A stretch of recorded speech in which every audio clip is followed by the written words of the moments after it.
Good evening, wonderful people, great Biafrans, wherever you are.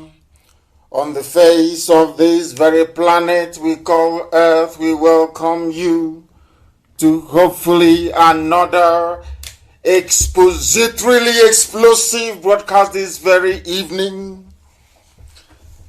I say good morning, good afternoon, good evening, and good night to some of you, because I do know that people are listening to us right across the entire 24 time zones on this very planet.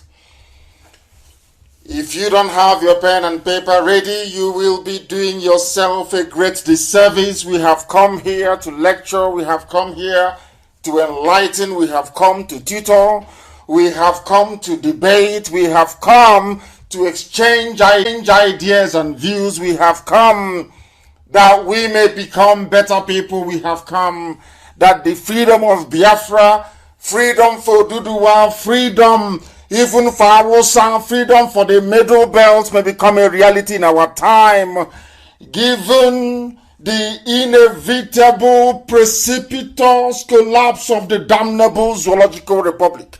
We have come that we may bear witness to the everlasting kindness of the Most High. We have come that Biafra may be ushered in our time. We have come that those who have been enslaved, held down in bondage, may be set free.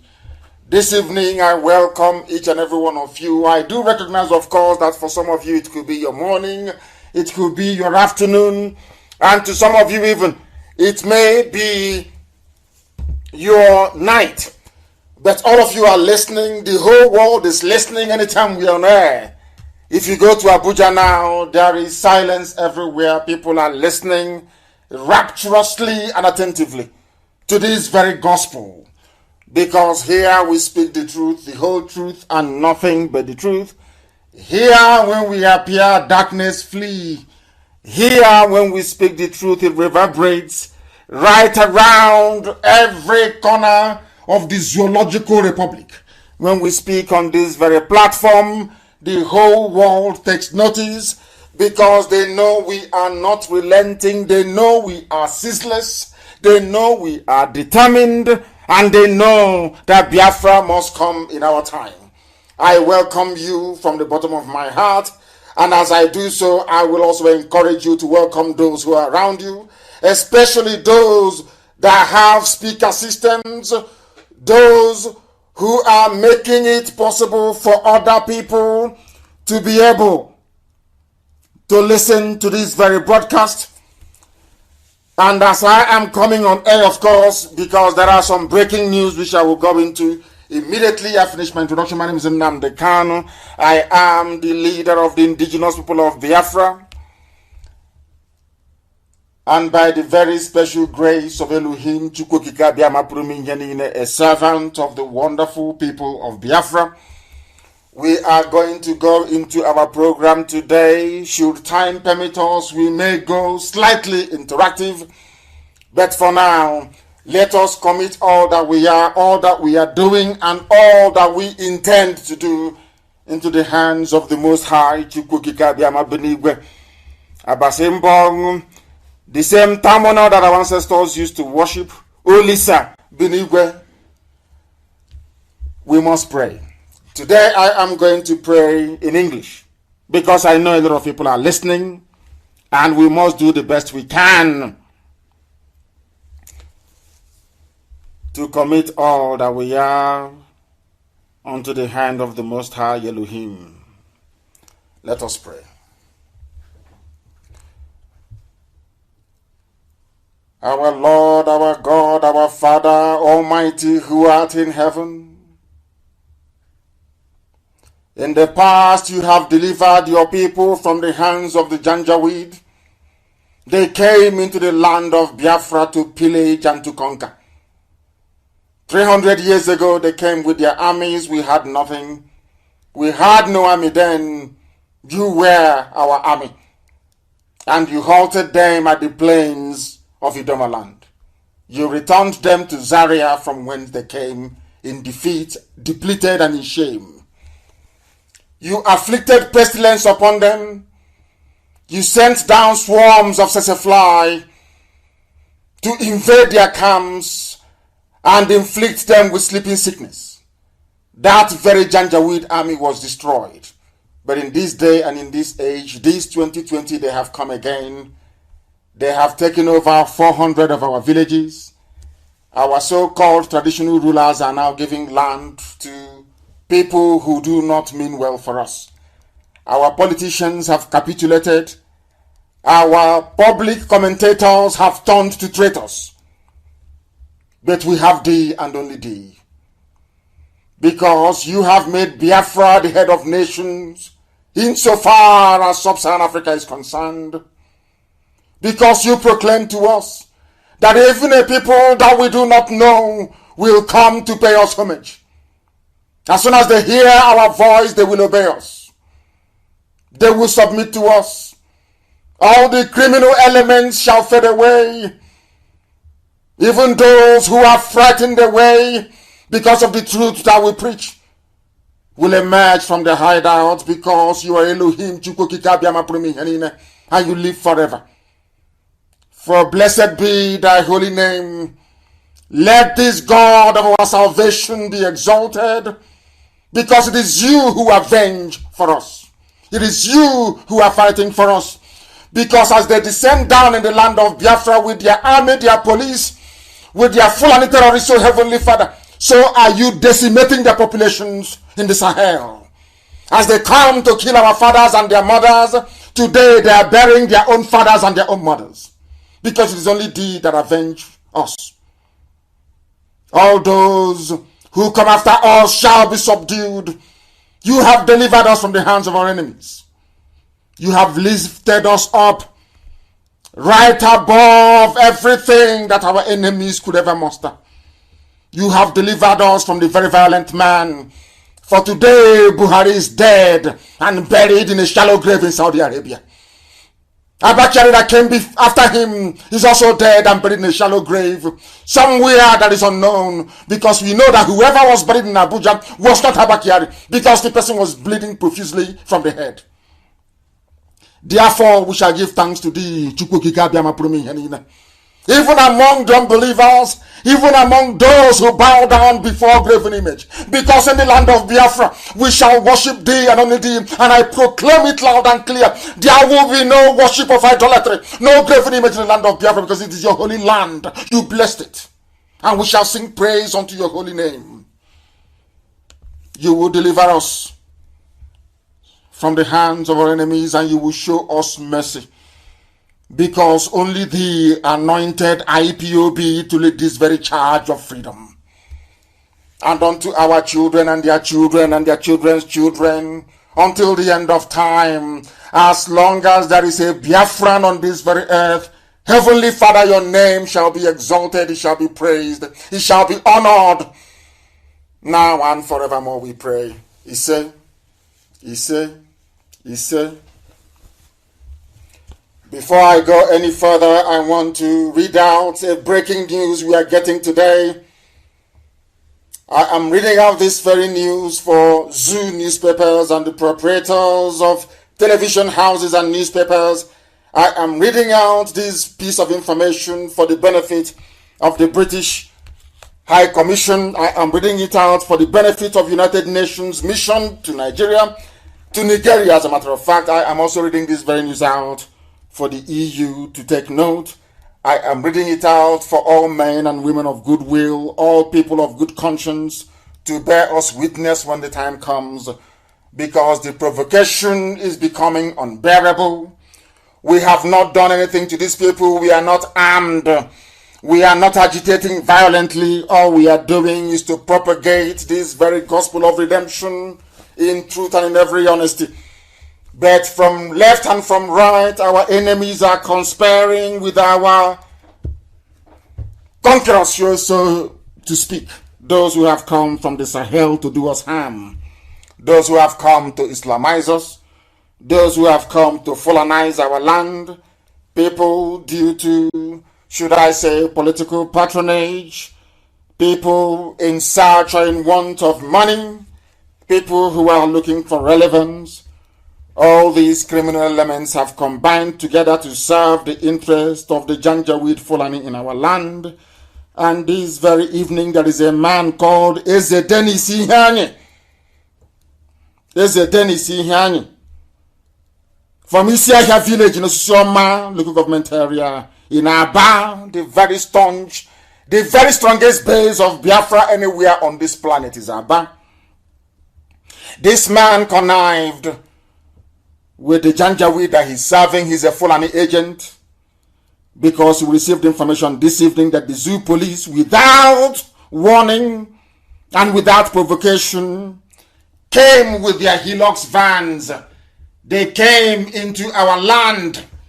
They came into our meeting ground in Isiahia zone in Aba, in Abia Central Senatorial Zone, and have arrested many IPOB family members, including some women as well, without provocation. These are people who are putting Boko Haram and their terrorist groups through schools, giving them everything. Governors in the north are paying bandits, they call them. These are Fulani terrorists. But in our own land, a traditional ruler is inviting Fulani police to come and arrest our people. And the police came and they arrested. I am sure that the whole world can bear us witness all these catalog of provocations. Arrest after arrest, killing after killing. We've all kept quiet. Playing the good people. Playing the children of God. Playing, to some extent, those that say so, playing this script of being very peaceful. We've been doing it. They've been provoking us. So I want the UK government to listen very carefully. I know the UN is also in Abuja. I also know for sure that the US government is in Abuja as well. The US mission to the zoo, Nigeria. You are all there, and some of you are listening this very evening. We have not done anything to the police. You can see all the provocations. I am also sure that proprietors of newspapers in the zoo are aware of what is going on. We have not done anything to these people. We are holding our meetings quietly and in peace. And the Fulani-controlled Nigerian police will come into the venue of our meetings to arrest people. It is from this man, Eze Dennis Ihanye. He is the one that arranged it. Do you see how our land is breathing? As one brother wrote 2 weeks ago, he said that there are saboteurs everywhere, there are traitors everywhere. But there is one unique thing about an Igbo traitor. That an Igbo traitor is mad. There is an infusion of madness into the treachery of an Igbo man. When an Igbo man decides to be a traitor, there is something unique about it. Other people are, of course, they betray their own people, but not as should I say, not as damaging as obtains in Igbo land. This man is actually a traditional ruler, and he's given land to Fulani. A traditional ruler, but he wants to bring in Fulani into our land to take us over. A traditional ruler. Maybe his children will benefit. Perhaps in the next 2 or 3 generations, his family will produce the first emir of Osisioma. They came, they arrested people. He invited them and SARS to arrest our members. People will not talk. Those who will call me behind the scenes to say, oh, please calm down. Don't insult elders. They won't see this now. They won't hear it. When our own madness starts, they will start looking for who to call. This very man, if you know him, you tell him, and I'm saying it so that the whole world can hear. I'm giving him till 6 p.m. tomorrow for the release of all those people, or else you people will hear his story. The same way you'll be hearing the story of people of the so-called cult in Oba. So shall you hear the story of this man, Dennis Ihanye. Because enough is enough. This nonsense is too much. We will now begin to set example with these people. That thing that will happen in the year 2025, I want it to happen in 2020. That thing that will happen, let it happen. Let all the idiots who will come to phone me to tell me, oh, please take it easy. They are elders, all this rubbish. Tell this fool, this is a Dennis Ihanye, that I am going to set an example with him. And I will damn the consequences. I will damn the consequences, and I will deal with this idiot. I will deal with him. That he may know that all of you stupid idiots giving land to the Janjaweed may learn. SARS in Aba, you are now running all over arresting. Now that you're provoking us, all the newspapers in the zoo, Nigeria, they're all quiet. Nobody's saying anything. Provocation after provocation. Fulani, they come into our land, they go to our forest, they rape our mothers, they abduct our daughters, they build their settlement. Nobody's talking. Everybody's silent. You've all gone deaf and dumb. The day I give the order and we rise up, you start complaining, you start grumbling, you start complaining. But now you're doing all these things, nobody wants to take note.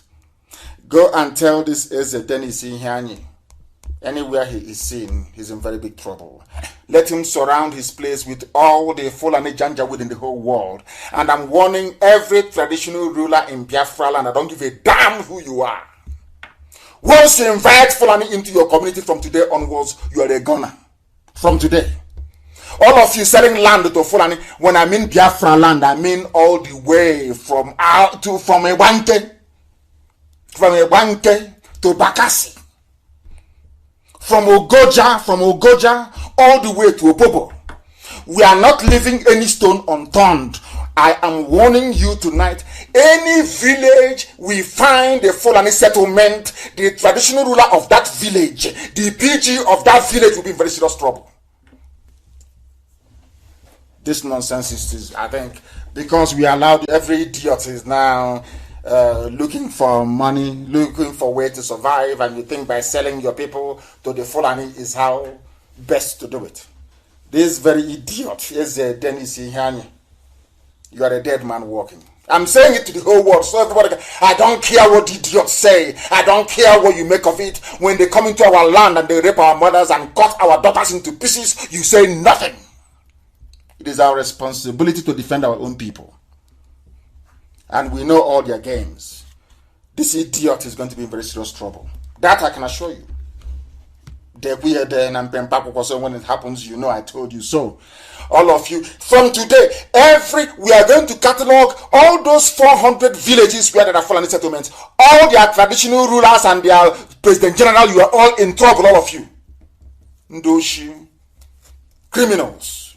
You want to sell our land to Fulani, so Fulani will come and take over our ancestral land, the land of the ancients. The land of the ancients. Ndibo, you want them to come to our land and take it over. And when we are holding our meeting, you call SARS to come and arrest us. A traditional ruler in our land. In our own land. I think this nonsense is too much. It is too much. And he's in very serious mess. I give him till 6 p.m. tomorrow for the release of everybody arrested. Everybody they arrested. Everybody. And I need the name of the SARS commander in our band. Get me the idiot's name. Get me the name of the idiot. The SARS commander in Aba. I want his name. So when I'm dealing with him, people will know it's Nnamdi Kanu that gave the order. Give me the name of the SARS idiot in Aba that led those people, those idiots, to go and arrest our men and women in Aba today. So I can show him what we're made up of. Is it because we keep him quiet? Every idiot will come and arrest and go free. I need the name of that very SARS, the SARS commander in Aba. I need his name. I need the idiot's name. I want the zoo to record what I'm saying, as they always do. Send it to America. Send it to Capitol Hill. Send it to London. Send it to Berlin. Send it to all those people. Send it to any idiot that comes into our land to kill our people. That idiot will die. For your information. Send what you go and send it out to everybody. Because we keep quiet. You idiots keep encroaching and you keep arresting, you keep shooting, you keep cutting us with your knife and your machete, and we keep quiet. And the more we keep quiet, the more you do it. The more we keep quiet, the more you do it. 6 p.m. tomorrow, if you know this idiot that calls himself a traditional ruler. 6 p.m. tomorrow. If our people are not out, then he will be in a very serious mess. We must continue. We are live and we are direct, of course, and the whole world is listening to us because they know here we preach the truth. Everything we say comes to pass. Anything I tell you is gospel. If I tell you Buhari is dead and buried, he is dead and buried in Saudi Arabia. You can dance around with your stupidity all you like. You can mess yourselves up all you like. The truth is constant. It doesn't change. Eventually, everything will be revealed. Now, are some of you not beginning to wake up? Are you not waking up now to the realization that there is no way you can have a head of state in power in Asorok and all the nonsense that has been happening will keep happening? It is impossible. That is something that you must know. That is something that you must know. These are the things you ought to know, and here we are making it abundantly clear that everything we say is the truth, the whole truth, and nothing but the truth. There is no way anybody, any human being, any soul can contradict any assertion we make on this very platform. Impossible. Impossible. There is a meeting holding in Trinidad and Tobago. I did promise Agent to Chukwu Carlo that I will give him a call, but it hasn't been possible. There is a meeting of IPOB in Trinidad and Tobago today. The Fulefus thought they can take any part of this world from us. The idiots thought they can take Trinidad and Tobago. But today our family is there. Today IPOB, the authenticity is there in Trinidad, and we're having our meeting this very evening in Trinidad and Tobago. All of you Biafrans there, tell your relatives who are in Trinidad and Tobago to look for our brother Jindu Chukwu Carlo, because we are having a meeting there this very day. The zoo is a country of liars, deceivers, cowards, and betrayers, and it is now coming to the fore. This is a place where Boko Haram will go and blow up people, terrorists, Fulani. They will go and blow up people in churches. They go to marketplaces, they blow up people, they go to IDP camps, they kill people, they rape, they abduct. Leah Shuaibu is still missing. And so are many other girls as well. What do? The only country in the world where they pamper terrorists. They not only pamper them, they integrate them into the army and into the police to continue that reign of terror. But only this time officially with zoo army uniform and zoo police uniform. Are you following? And no emir in the north, no governor in the north. In fact, they even pay these terrorists on a monthly basis. None of them would dare go to the police because they know the consequences. But in our land, because we are very peaceful, oh, respect elders and all that rubbish. You can see the consequences. These are the idiots you want us to respect. This particular Eze Inungwa you want us to respect, yes? His name is Eze Dennis Ihanye. These are the idiots, the fools you want us to respect. Because some of you don't reason very well. Your brains are not correct. It is this type of nonsense that brought 400 Fulani Janjaweed settlements in our land. Yet you don't learn. Repentant Boko Haram inducted into the army. That is why it's trending everywhere. To get when people say Buhari, I feel sorry for them. The mask wearer with 2 ears, or whoever is going to. Now the zoo is run by a mask, a Buhari hyper reality latex rubber mask. Anybody wearing it at any time is the president of Nigeria. If you give it to a little girl to wear, that little girl becomes the commander-in-chief in Nigeria. These are people that claim they went to school. All those morons in the zoo that claim they went to school. All of them. All of them. All of them. They don't know nothing. You are in a country, you claim you are fighting insurgency, you are fighting terrorism. One day you come out and you say to us, 602 repentant Boko Haram terrorists formally joined the Nigerian military. There are some things that it is. I don't know. I have preached this thing so much about the stupidity of black people, but I think those of you in Nigeria, you Nigerians, you are taking it a little bit a notch higher up, as you say. There is something about the way Nigerians do something that is very, very troubling. Terrorists, they kill people, they murder, they rape, they pillage. You're granting them amnesty, putting them through school, and not just discharging them, but putting them in the army, giving them guns, bullets, grenade, and everything. So that thing they were doing before illegally, you are now trying to legalize it for them. Are you following? This is happening in a country you claim has a living president, or even living I don't know what they've done with Osibanjo. Only heaven knows. And every day people get up in the morning and they pretend as if everything is normal. The same way we are pretending in Biafra land when a traditional ruler will go and call Fulani police for his own people. Give land to Fulani in our own hometowns, I'm telling you. Everybody keeps quiet. Every idiot, they keep quiet. As if nothing is happening. Some of you may have heard about the explosions in Abakaliki, in Ebonyi yesterday. Where the Fulani we are storing explosives. Go and ask Dave Omahi, he will tell you. Go and ask the army in Ebonyi, they will tell you. The army in Abakaliki, they will tell you. They went there themselves. This is what our traditional rulers are doing, including this idiot. Then you see Hani. He's a dead man walking. 602 Boko Haram freed. They took an oath of allegiance. That oath that some of you don't like. IPOB, you always say, talking about oath. They took oath to serve the zoo, to kill many more people, to advance the Fulani Janjaweedism, to advance the Fulanization agenda, to advance Islam and dip the Quran in the Atlantic. That is their game plan.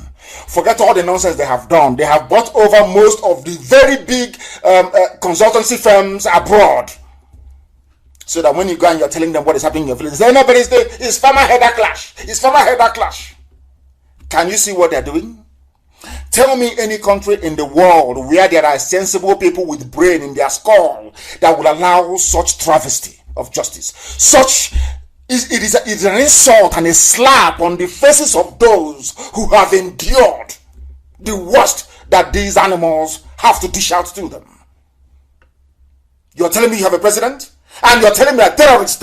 He claimed he came into office to fight terrorists before he died. You're telling me that those ruling in his name are today, you kill somebody, and as a reward, they give you accommodation, they give you money, they give you uniform, everything, they now put you in the army. So now, the quickest way to join the Nigerian army is not to go to Nigeria Defense Academy, it's not to apply like another person, just pick up a gun, start killing people in the name of Boko Haram, and they will arrest you, and lo and behold, after 6 months, you are now a commissioned officer in the zoo army. Is that how human beings behave? Do you see why I worry for black people? And I will ask you again, is that how normal human beings behave? Can you show me anywhere else on the face of this planet Earth we mass into the national army? Is there any other place on this very earth? There is no other place, because you are animals, you are in a zoo.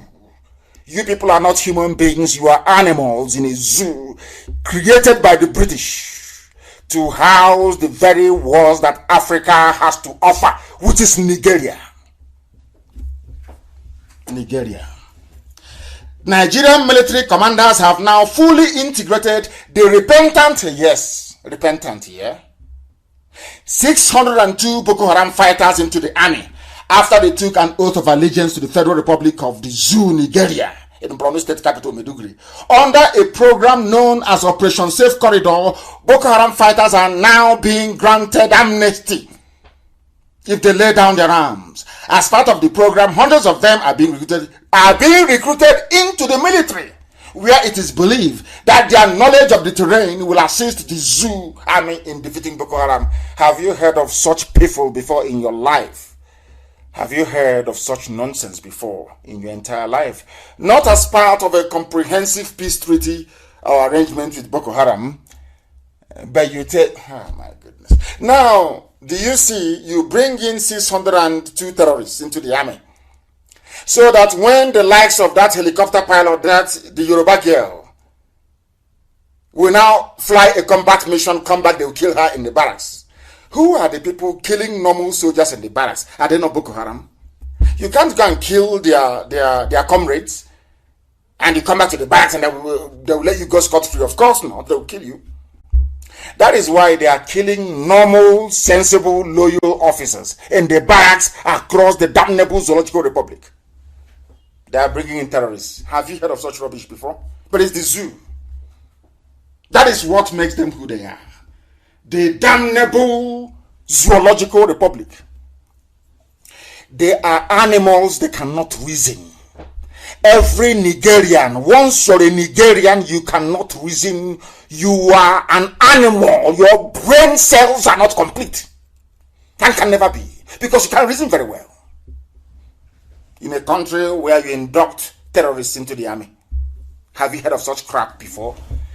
Instead of you to kill them or to jail them for life, you commission them to become officers in the army. Only in the zoo. And some idiots will ask me, why do you want Biafra? What utter garbage. As a result of this, some people are now calling for the arrest of the mask wearer. But I said to them, that is a far more difficult approach to adopt. The simplest thing you can do to end your misery and your pain and your suffering in the zoo is only to unmask the idiot, Aisha's boyfriend, wearing the idiot with 2 ears, is to take away the mask. And all your problems will be solved. The problem of Boko Haram will be solved. The problem of restructuring will be solved. The problem of poverty will be solved. The problem of primitivity and idiocy will be solved. The problem of Fulani mediocrity, both in politics, in governance, and in economics, will come to an end. Your lives will change for the better. Why are you bothering asking the mask wearer they call Buhari to resign, when there is a simple, safe, quick way to end this misery for everybody? We have zoo people who have an opinion. They complain all the time. All they do is to complain. They do nothing. They come to social media and they rant their hearts out. They do nothing. After ranting, they do nothing. They appear on television. They talk the talk. They cannot walk the walk. They do nothing. People are still dying. People are still suffering. People are still living in poverty. People are still being beheaded every blessed day. Our villages have been taken over by the Janjaweed. The traitors are everywhere. All we do is people just complain. After complaining, they do nothing. Ordinary Mali. Ordinary Mali. If I'm not mistaken, people were protesting on the streets. Do you know why? Because they said their president cannot tackle the insecurity. They came out to protest. But you zoo animals, you cannot protest. When you call for a revolution, you see people who should know better asking for the arrest of those who are calling for a revolution. I don't know the type of schools they go to. I don't know the type of orientation they may have had, either at home or during their formative years. I have no idea. But there is something wrong. Believe you me, the black man is backwards, both intellectually and mentally. As a group, not as an individual, because you may find some individual brilliance here and there. As a group, as a collective, we are absolutely hopeless, and the whole world knows that. That is why we are the lowest of the low. But even at that, when you come into a cesspit of corruption and ineptitude like sub-Saharan Africa, the way an average animal behaves in the zoo is deplorable. By animal, I mean a Nigerian. Somebody who comes from a Niger area is a Nigerian. You have somebody wearing a mask. All of you knows that there is nobody with a hole in his neck. The whole world over, there is no president alive with a hole in his neck. They see that the hole is as a result of the mask that Jubril was wearing in Cuba. They know that Jubril is no more. They know that this president cannot come out to address anybody. He cannot give any live press interviews. He cannot speak Fulfude, which is a Fulani language, native language that the dead Buhari was speaking. You know all these things. Don't pretend you don't know, you know them. You complain, and then you do nothing. Typical zoo people. Typical. That was how only Abacha held the whole people to ransom. Who put an end to Abacha? He was a Biafran, an Igbo man. Alex Ekwueme, he formed the G36. He fought Abacha to a standstill. True or false? The Abakobas of this world. True or false? Tinubu was on exile. Is that true or false? Am I lying? You people now have. It's not that it is the original Buhari. No, it is not. It is somebody they gave to Aisha. Aisha's boyfriend wearing a mask. You can see the two ears. You can see it very clearly. One underneath the mask and one outside. You can see it. You people are not blind. Even if you're blind, you're not that stupid. You can see it very well. So why bother asking for the arrest of the mask? Because if you say arrest Buhari, you go to the grave in Saudi Arabia and arrest him. He's a skeleton. Just take off the mask. That's all. And it's over. All of you complaining now, all of you now know that there is nobody there. I've been telling you since 2017. Now you know there's no one there. Take away the mask and all your problems in the zoo are over. All you do is have opinion, you complain, you write. Expose Aisha's boyfriend and it's game over. For the looters. Look at the fellow is looting you dry every day. All you can do is to complain. This is too much, oh. What you're passing through is too much, oh. Oh dear. Any day you people collectively remove that mask, all the Fulani terrorist killings will stop. Miyetti Allah killings and kidnapping of children and the slaughter of Christians in southern Kaduna will stop. This nonsense about recruiting Boko Haram into the army will stop. Corruption will stop. You will have your restructuring. The revolution that some people have been calling for and ending up in jail as a result of will become a reality. Because the world can now see the zoo. Stop complaining, oh, I want, we are suffering, let's do something. When you know there is no president, that was how God made it. It is the easiest way for you to be free. Expose the fact that there is nobody inside that rock. That is the truth before God and man. They know it. They know this very well. Now that Abakari is there, don't you know, have you now come to believe that he was the de facto president? They wrote it, he was the de facto president. What is wrong with all of you in the zoo? What is wrong with it? Is it because it's coming from IPOB, from me, Nnamdi Kanu? Is that why there is this, hesitance, so to speak, in terms of coming out and exposing the mask wearer? He cannot speak. Jonathan went to see him. Jonathan spoke before he went in. Jonathan came out alone and spoke. Is that how people do visit courtesy call? Is it not you go to see somebody, then you have a joint press interview? Is that not how it is done everywhere in the world? Jonathan went to see him alone. Jonathan came out alone. All we saw was videos, no speaking, no, it wasn't even audible. Videos and pictures. And all of you, 200 million people we are led to believe. You see these things every blessed day. Every blessed day you see this junk. Every day, Photoshop after Photoshop, doctored videos after doctored videos. You have a president in the middle of a pandemic. The worldwide cannot address you, cannot call the media and have a media roundtable. And you want me to respect you as a Nigerian. Of course, it's not going to happen. It won't happen. On top of that nonsense, look at the people they are releasing and putting into the army. I want Britain to know, because I know Britain, they're playing God, they are God, they created Nigeria. How can a bunch of niggers come and destroy it? They're playing God. Only God can create a nation, but Britain came and created you people, you animals in the zoo, and you accepted it. That is what makes you an animal. Accepting what another man created. They are there, they are the ones remote controlling everything, they are the ones controlling the levers of power in the zoo. The same Boko Haram that they are releasing and putting in the army, they executed 5-8 workers. So now what you're telling me is, Tomorrow now, the same people that executed aid workers will be in the Nigerian army. What is their qualification? The only qualification you need now to join the Nigerian army is to go and kill people.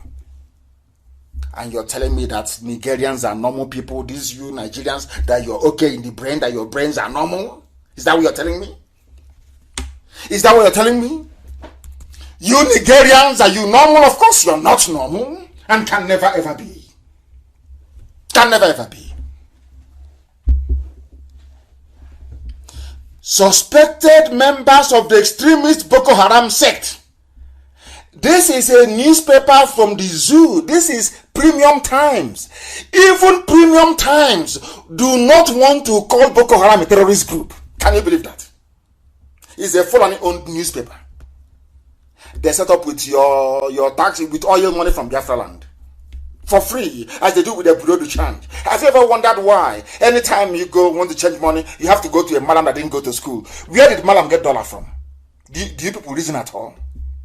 That malam from Central Bank on phone call. Come on, MF, come on, give them dollars. He will give them dollars. Every day you're struggling. One Nigerian, one nigger in a zoo. They can't even call them terrorist group. They cannot mention Boko Haram and terrorism in the same sentence. No. They executed their victims, aid workers, working for non-governmental organizations. They released the video. These are the people being recruited into the army. And somebody is telling me that you Nigerians, you zoo animals, you're normal. Of course you're not. You cannot be normal. You know, when I push you out, I'll show you where to land. People say, oh, why do you call Nigeria a zoo? Why don't you have regard for people of Nigeria? I said to them, because they don't reason like human beings. They don't behave or act like normal human beings. Impossible. Something that, if you ask your typical Nigerian about Mali, they will put Mali down. They are nothing. They are backwards. We are the giant of Africa. We are the, should I say, giant fools of Africa. But in Mali, they can demonstrate and call for the resignation of the president. But all of you, all you can do it is on Twitter and Facebook, hashtag. Can you come out on the streets? Of course not. You can't. And when people summon the courage that majority of you don't have and come out on the street, you start to disparage them.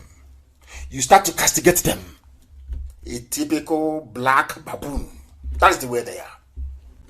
Now you execute aid workers and all of a sudden you are recruited into the Nigerian army. That is the best way for you to get going in life. If you want to succeed in life, go and kill and straight into the army. That is the trade-off. Execute somebody, straight off you're into the Nigerian army. And tomorrow you become a major general. You know, they are quota general in the zoo. This is what I've been trying to explain to sensible people. I'm sure there are a few sensible people scattered across the zoo. This is what I've been trying to get you to understand. That the longer you remain in this union, this is going to be, can you imagine you go, you execute people, you come back, you now join the army? And meanwhile, there's no president, and there's no vice. And I am strongly believing that something terrible has happened to Shibajo. Have you seen him? You have not seen the president and there's no vice. All you hear every day is looting. 4.4 trillion, 8.9 trillion. Every blessed day. Who is looting? Fulani. Who is persecuting? Fulani. Or their lackeys from the south. People wake up and they say, I am a Nigerian. I feel sorry for them. Let's listen to what this man, some of you, it's gone viral. Our people in the good people of Nigeria International posted it. I'm sure you've seen all of it. I want to play it again so you will hear that I said every time I say something, you see a Fulefu, traitors, all these people born under the bridge, all these idiots, their father has no fixed address, giving birth after the war. Fathered by the Janjaweed before, during, and after the war. Hear this man. These are the PD pigs, I call them, the heavyweights the so-called intellectuals. They're lightweight. Now they're waking up. I posted one other boy who is a Buharist on my page. Go and hear them. Everybody is now waking up. The man in there is no longer, is not Buhari, not the man we voted for. But when I told you in 2017, they came to kill me, you were hailing Buratai for coming to Isiama Faruku to assassinate me with a battalion of soldiers. Do you see how a black man reasons? The problem I keep saying all over the world is that I don't believe in racism. I've said it before. I don't believe in racism because black people are getting the treatment all over the world that we deserve. We don't reason like normal human beings. No, we don't. Individually we may, but as a group, as a collective, no, we don't. I told you that I don't lie. Why should I? I told you in 2017, July, if I'm not mistaken, that thing there is not Buhari. They said you can kill Nnamdi Kanu. Go and kill him. They came to my house, they killed my people. They killed my dog. As a result of the trauma, my father and my mother died as a result of it. Because I told you the truth. Because of that, I had to lose 28 of my men. I lost my cousin Adako. My dog was killed. And later, after about 2 years or thereabout, my mother and my father died as a result of the trauma because they were there. And they came into their bedroom. If you go to anybody who's been to my house, go to my parents' bedroom, you will see it. Bullet holes everywhere. My father and my mother were there as they were shooting. Fulani people. They came to kill because I told you the truth. Today, what is happening? Let's hear what is happening. That truth I told that they wanted to kill me because of it. Let us hear what the people are now making of it. Please, do bear with me. Listen. Well, the fight of this government against corruption has been based primarily on rhetorics. The real thing on the floor, just as I'm telling you, we're talking about small NDDCO. What about the new hush mummy at Ministry of Humanitarian Affairs? Spending 850 billion. 850 billion, she says, feeding children who were supposed to be at home during lockdown. Somebody spent 850 billion on what is called school feeding program. This is where I fault the brain of India. I don't know why Britain chose the perfect place to build a zoo in Africa. The largest zoo in the whole world. It's in Nigeria. I'm telling you the truth. Do you know what I find astonishing? People in the zoo, they claim they went to school. Some of them are under anointing. They claim they are pastors, they are reverend, they are ministers and all that rubbish. Some claim they're intellectuals, they are the elite, that they are well read. Others aren't quite schooled enough. They're all there. A Fulani woman rose up and said, I have spent 850 billion naira on school feeding program. But at the same time, listen, at the same time there is COVID-19, and as you well know, the first places to be shut down are the schools, isn't it? The schools are not in operation. People are no longer going to work. So where did you see the children you spent 850 billion on? Nobody can answer. And she's still holding her portfolio till tomorrow morning. She was the girlfriend of Abakari before Abakari died. Are you following? This is a country, you want me to believe there are sensible human beings walking with two legs, not chimpanzees. And after, do you think that white people don't read all these things? Whites, they read them. They read, and when they read it, they see that we are useless. I'm telling you the truth. You spent 850 billion, not 850 million, no. Not 850,000, no.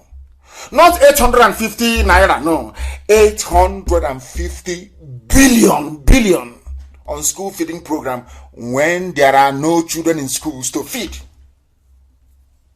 That's what it's talking about. Let's continue.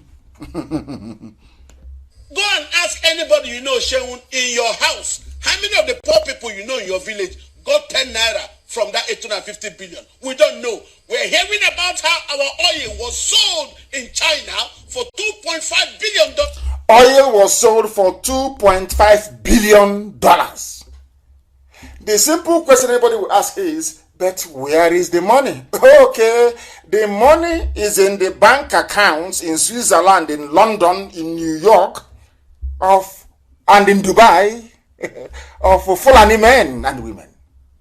They sell the oil and they pocket the money. But they come to fight corruption. And there are 200 million people moping, looking sheepishly as all this macabre dance of corruption is being played out in front of them. Let's listen. And money shared among members of the government. What you're talking about, those people who now migrated, Okonji Iweala and the man at the African Development Bank, those are products of the PDP's headhunting strategy of finding the best. Who can you talk about in this current government? Nothing. Everybody in this government are competing to outdo each other in terms of corruption. This is what we're saying. A house is not a home if nobody lives inside it. I cannot say President Buhari exists as Nigerian president. I cannot say President Buhari exists as Nigerian president. Exists. He knows. They all know. But they're deceiving themselves.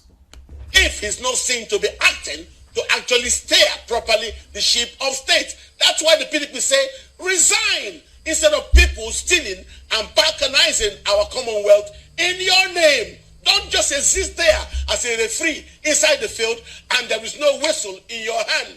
That way, it's just a mess in a football team. Please, President Buhari, leave, walk away, and let us take purpose to sort our country well. Yeah, we have to. We have to. Are you listening? He's asking Aisha's boyfriend to resign to walk away. They know there's nobody there. Are you telling me that the old dictator, the evil Buhari, will be alive and you ask him to leave office? Is he going to listen to you? Is he going to listen to you? Of course not. But these people are deceiving themselves. They are deceiving themselves and they know it. Everybody is fooling everybody, all of them, and they know it. They know there is nobody inside Asorok. They know it very clearly and very well. They know it.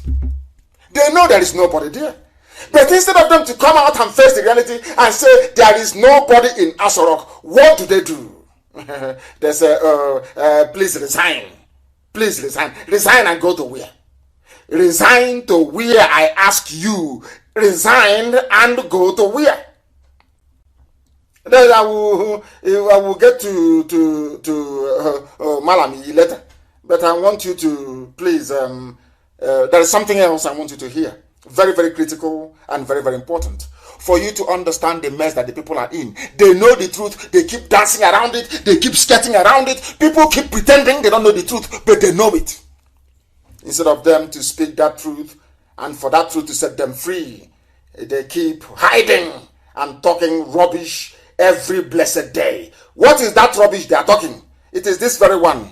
They know that Buhari doesn't exist. Is it right Listen. for your party to say that Listen. this government is covering up corruption and ask for the president's resignation? Is that right? Yes, it's very correct. We had Goodluck Jonathan administration. Today we have Muhammadu Buhari administration. On paper. Borrowing the word of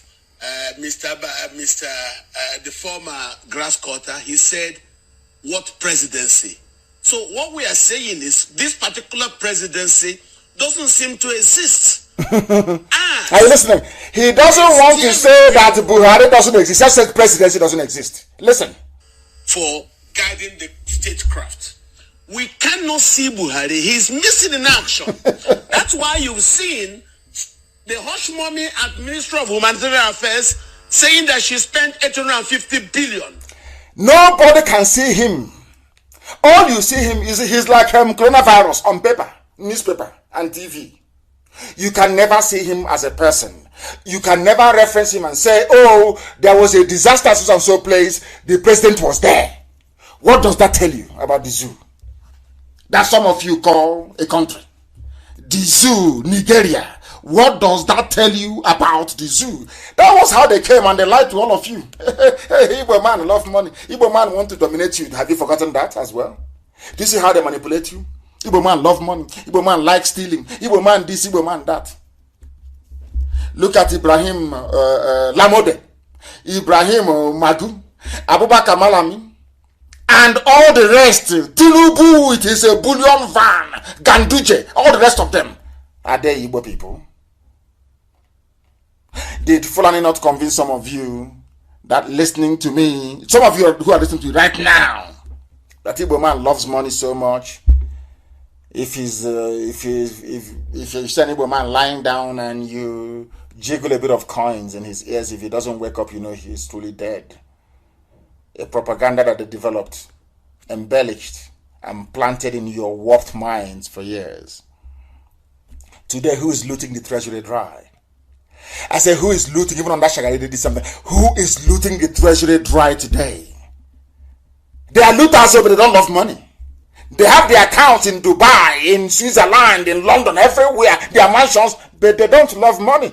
Is an Igbo man struggling and opening a business or a factory that loves money? Do you see what I call reverse reasoning of a black man? Always in reverse. Everything we do is in reverse. People struggling, trying to make their lives better, opening small businesses and taking on people and training them. They love money. Yes, somebody working hard every blessed day, they go and they open their business. They are working very hard. They love money. But somebody who has no occupation, no handiwork, just goes into central bank and collects $2 billion. He doesn't love money.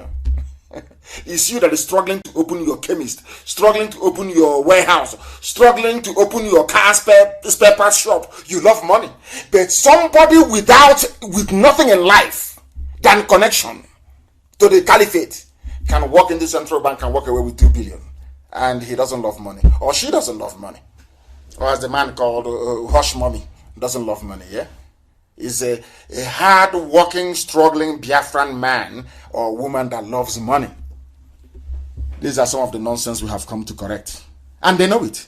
The same way they lie. Igbo man is domineering. He's going to dominate you. He wants to go into Niger Delta. He wants to take over Niger Delta, because they know, as well as the British, only an Igbo man can rise up to fight injustice. I'm not trying to put other people down. I'm being honest with you. I'm not trying to put anybody down, but that is a fact. Do you know why? All the independence in the Americas, from Haiti, Web du Bois in the USA, were led by Igbo descendants. All of them. Because an Igbo man hates injustice. That's a genuine, not all this umokoko, this reflefus, all these refraps, selling our land to Fulani. A genuine, pure, clean Igbo man hates injustice. That is why you can never hear that. Have you ever heard that people were attacked in Igbo land before? Without provocation. Let's say the Yoruba community or the Hausa community were attacked. We just wake up and attack them. Has it ever happened before? That tells you all you need to know. But those who tell you Igbo man is dominant, they are the ones dominating you. They are the ones bringing in Ruga. They are the ones taking over your land forcibly. They are the ones putting their own terrorists into the army to terrorize and to kill you. Yet your brains is filled with stones and pebbles. You cannot reason properly. Now, they are calling for Uche Secondu says Nigerians now citizens without government. They know there is no government. They know that very well. They know there is nobody in Asarok. Who doesn't know? There is nobody there. There is nobody. If Buhari were to be alive, you will see him very angry. When Boko Haram wasn't even, they've not grown to be this horrible. He asked all the serving chiefs to go to Maiduguri to set up their base. You will see him visibly angry on television talking. This little boy with the young mask is always smiling. He will wave, he will smile. He will walk with a bit of a swagger. And that's it. And you're telling me that is Buhari. Oh dear. Oh dear me. When a white man treats you very badly, don't blame him or her. A white man or white woman, because they see these things that we are seeing. If I'm a white person or an Asian or Latino, whatever they call them, believe you me, I will not allow black people to come close to me. After seeing what I'm saying, heaven knows I can't allow them to come close to me. There is something wrong with them. Human beings don't behave like this. How can you claim that somebody is and he has 2 ears? 2 ears. Two, not one. A hole in his neck. I told them, don't bring out that thing. Any day you bring him out, we will expose you. Our own analyst is far more superior to anything that Asoro can afford. Anyhow you dress up Aisha Buhari's boyfriend as Buhari and you bring him out, we will identify the faults for you. No matter how you do it. I warned them, don't bring him out, and they brought the idiot out. And of course, we have disgraced them. A man with 2 ears. 2 ears. All of you are just looking. I asked them, how about the hole in the neck? The Buhari you know, did he have any hole in his neck? I am asking zoo journalists, Nigerian journalists, they cannot answer. Yes, somebody woke up and said, oh, I'm writing to Mr. President. President Muhammadu Buhari. You know he's not there. Now listen, the national chairman of the PDP, which is Secondus, has expressed sadness that Nigeria has become a nation whose citizens are without a government. The opposition leader said this in a media chat briefing at the party's national secretariat in Abuja on Friday. At the press briefing tagged Nigeria, a free fall as corruption, insecurity engulfs our nation, the PDP chairman said it is now evident that the Buhari government has run out of propaganda with regards to the worsening situation in the country. In other words, there is no president. He is referring to them as Buhari administration. There's nobody there. They call them presidency. Presidency sends condolence message. Presidency reacts to what the first lady said. Can you believe such rubbish? Only in the zoo. And they claim they're intelligent and they claim they have something upstairs, whereas their brain is empty. Absolutely empty. Of course, I have no truck with them. These useless PDP, they're all the same. All the same. What we're asking for is for freedom, for a complete dissolution of the zoo. Because regardless of who assumes power, the corruption will continue. After all, PDP was there. The only justification for the emergence of the late Muhammadu Buhari was to fight and to tackle corruption and insecurity. Have they tackled it? No. Has it become worse? Yes. But they're still there. God in heaven has made it possible for the zoo to collapse. But the only thing holding the zoo together is greed and cowardice. Every day they cry, every day they lament, every day they complain. Simple to expose the mask wearer, they cannot. I remember what our sister wrote on my Facebook page as a comment. Her name is what's her name again? Her name is Jane Iheme. She said, they all know the truth about the death of Buhari. Hausas do not want to speak out so they don't lose power. As in the case of Yaradua and Fulani. Fulani don't want to come out and say Buhari is no longer there because they don't want what happened under Yaradua to happen again. The Oduduwas do not want to speak out because of Tinubu's 2023 political ambition. I'm sure that now is in tatters. And I welcome, as I keep saying all the time, this new breed, very vibrant, lively generation of Oduduwa fighting for Oduduwa Republic. I commend them immensely. Then there are the classic Igbo Efulefu, when the Baba in betrayal, these ones they have PhD in treachery and betrayal. Their own saboteur comes with certificate. They don't want to speak out because of their own selfish interest. They know they cannot be president. They know they cannot be anything. But just any crumb that can fall from the master's table, they're okay with it. That's why they cannot speak. IPOB remains the only consistent movement, speaking the truth always, because we know that only this very truth can set all of us free. Let us look at the mask worn by Aisha Buhari's lover. It's also on my page.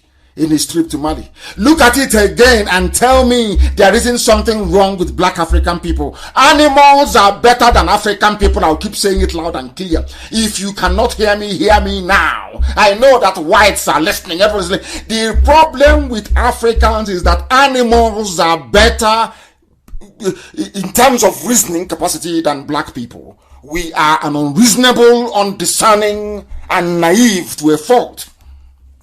I am directing aspects of our broadcast this evening to the downtrodden Hausa and other indigenous populations of the North. The so-called political class, or those of you left with a conscience, now is the time to rise up. Abacha was defeated because of the likes of Ekweme and Olisaba Koba. Nadeko stood up and said no to Abacha, and Abacha fell. The same perilous situation that led people to rise up then is with us now, and we must do something about it to remove this murderously incompetent and roundly primitive Fulani presidency by dividing the zoo, by letting people go their separate ways. The situation is now worse than it was under Abacha. Abacha wasn't this way. It's now worse now than it was under Abacha. Under Abacha, there was no mass murder and enabling of terrorists. No. As this very illegitimate regime is now doing. Only heaven knows what they have done with Osibajo and his body. All you see Osibajo's newspaper headline and videos or pictures, never live. No one can say to me now, I saw Osibajo in the last month. No one can say that. Only on the basis of newspapers, like coronavirus. For how long will you remain slaves? I ask the Hausa people. All of you who are being killed in southern Kaduna, for how long are you going to remain slaves? All of you that your land has been taken over in the Middle Belt, in Benue, in Plateau, for how long are you going to remain slaves? Is it forever? Because it's forever and ever. You know them. Look at what they did to Hausa people. All of you selling land and giving our forest to the Fulani in Biafra land.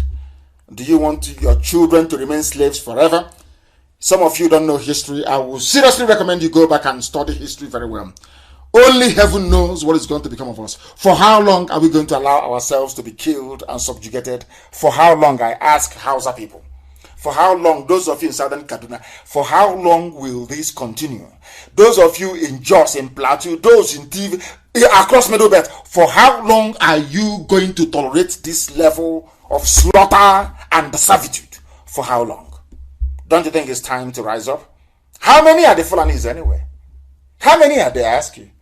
Are you telling me that Biafra will rise up, Oduduwa will rise up, Middle Belt will rise up, and then Fulani will say no? No. All it takes is for all of us to rise up. That's all. And it's over. This charade, this game is over. It is in the palm of our hands. We have the power to do something only if we have the courage to pursue our convictions. That is what I'm asking you to do this very evening. And funny enough that Borno people rejected Boko Haram being reintegrated into the army. Borno people said no. But because there is no president, there is no vice, there is no direction, there is no compass, nobody knows where they are going. Any idiot in the field can decide whatever they like and come to a decision, and that is final. Borno people said no. Some residents of Borno State have rejected reintegration of ex-Boko Haram fighters into the community. They said no. But the army went ahead to put them in the army. They will now post them to those villages that said no. Now tell me what's going to happen. That is why accidental discharge. You see the army killing people. It's not army, it's Boko Haram fighters within the army killing people. I know all those their propagandists, all those their consultants writing rubbish to governments of the world. Of course, and some Efulefus as well. Writing to them, telling them how violent IPOB is. I hope you can now say it. How violent the zoo government is. Borno people said no.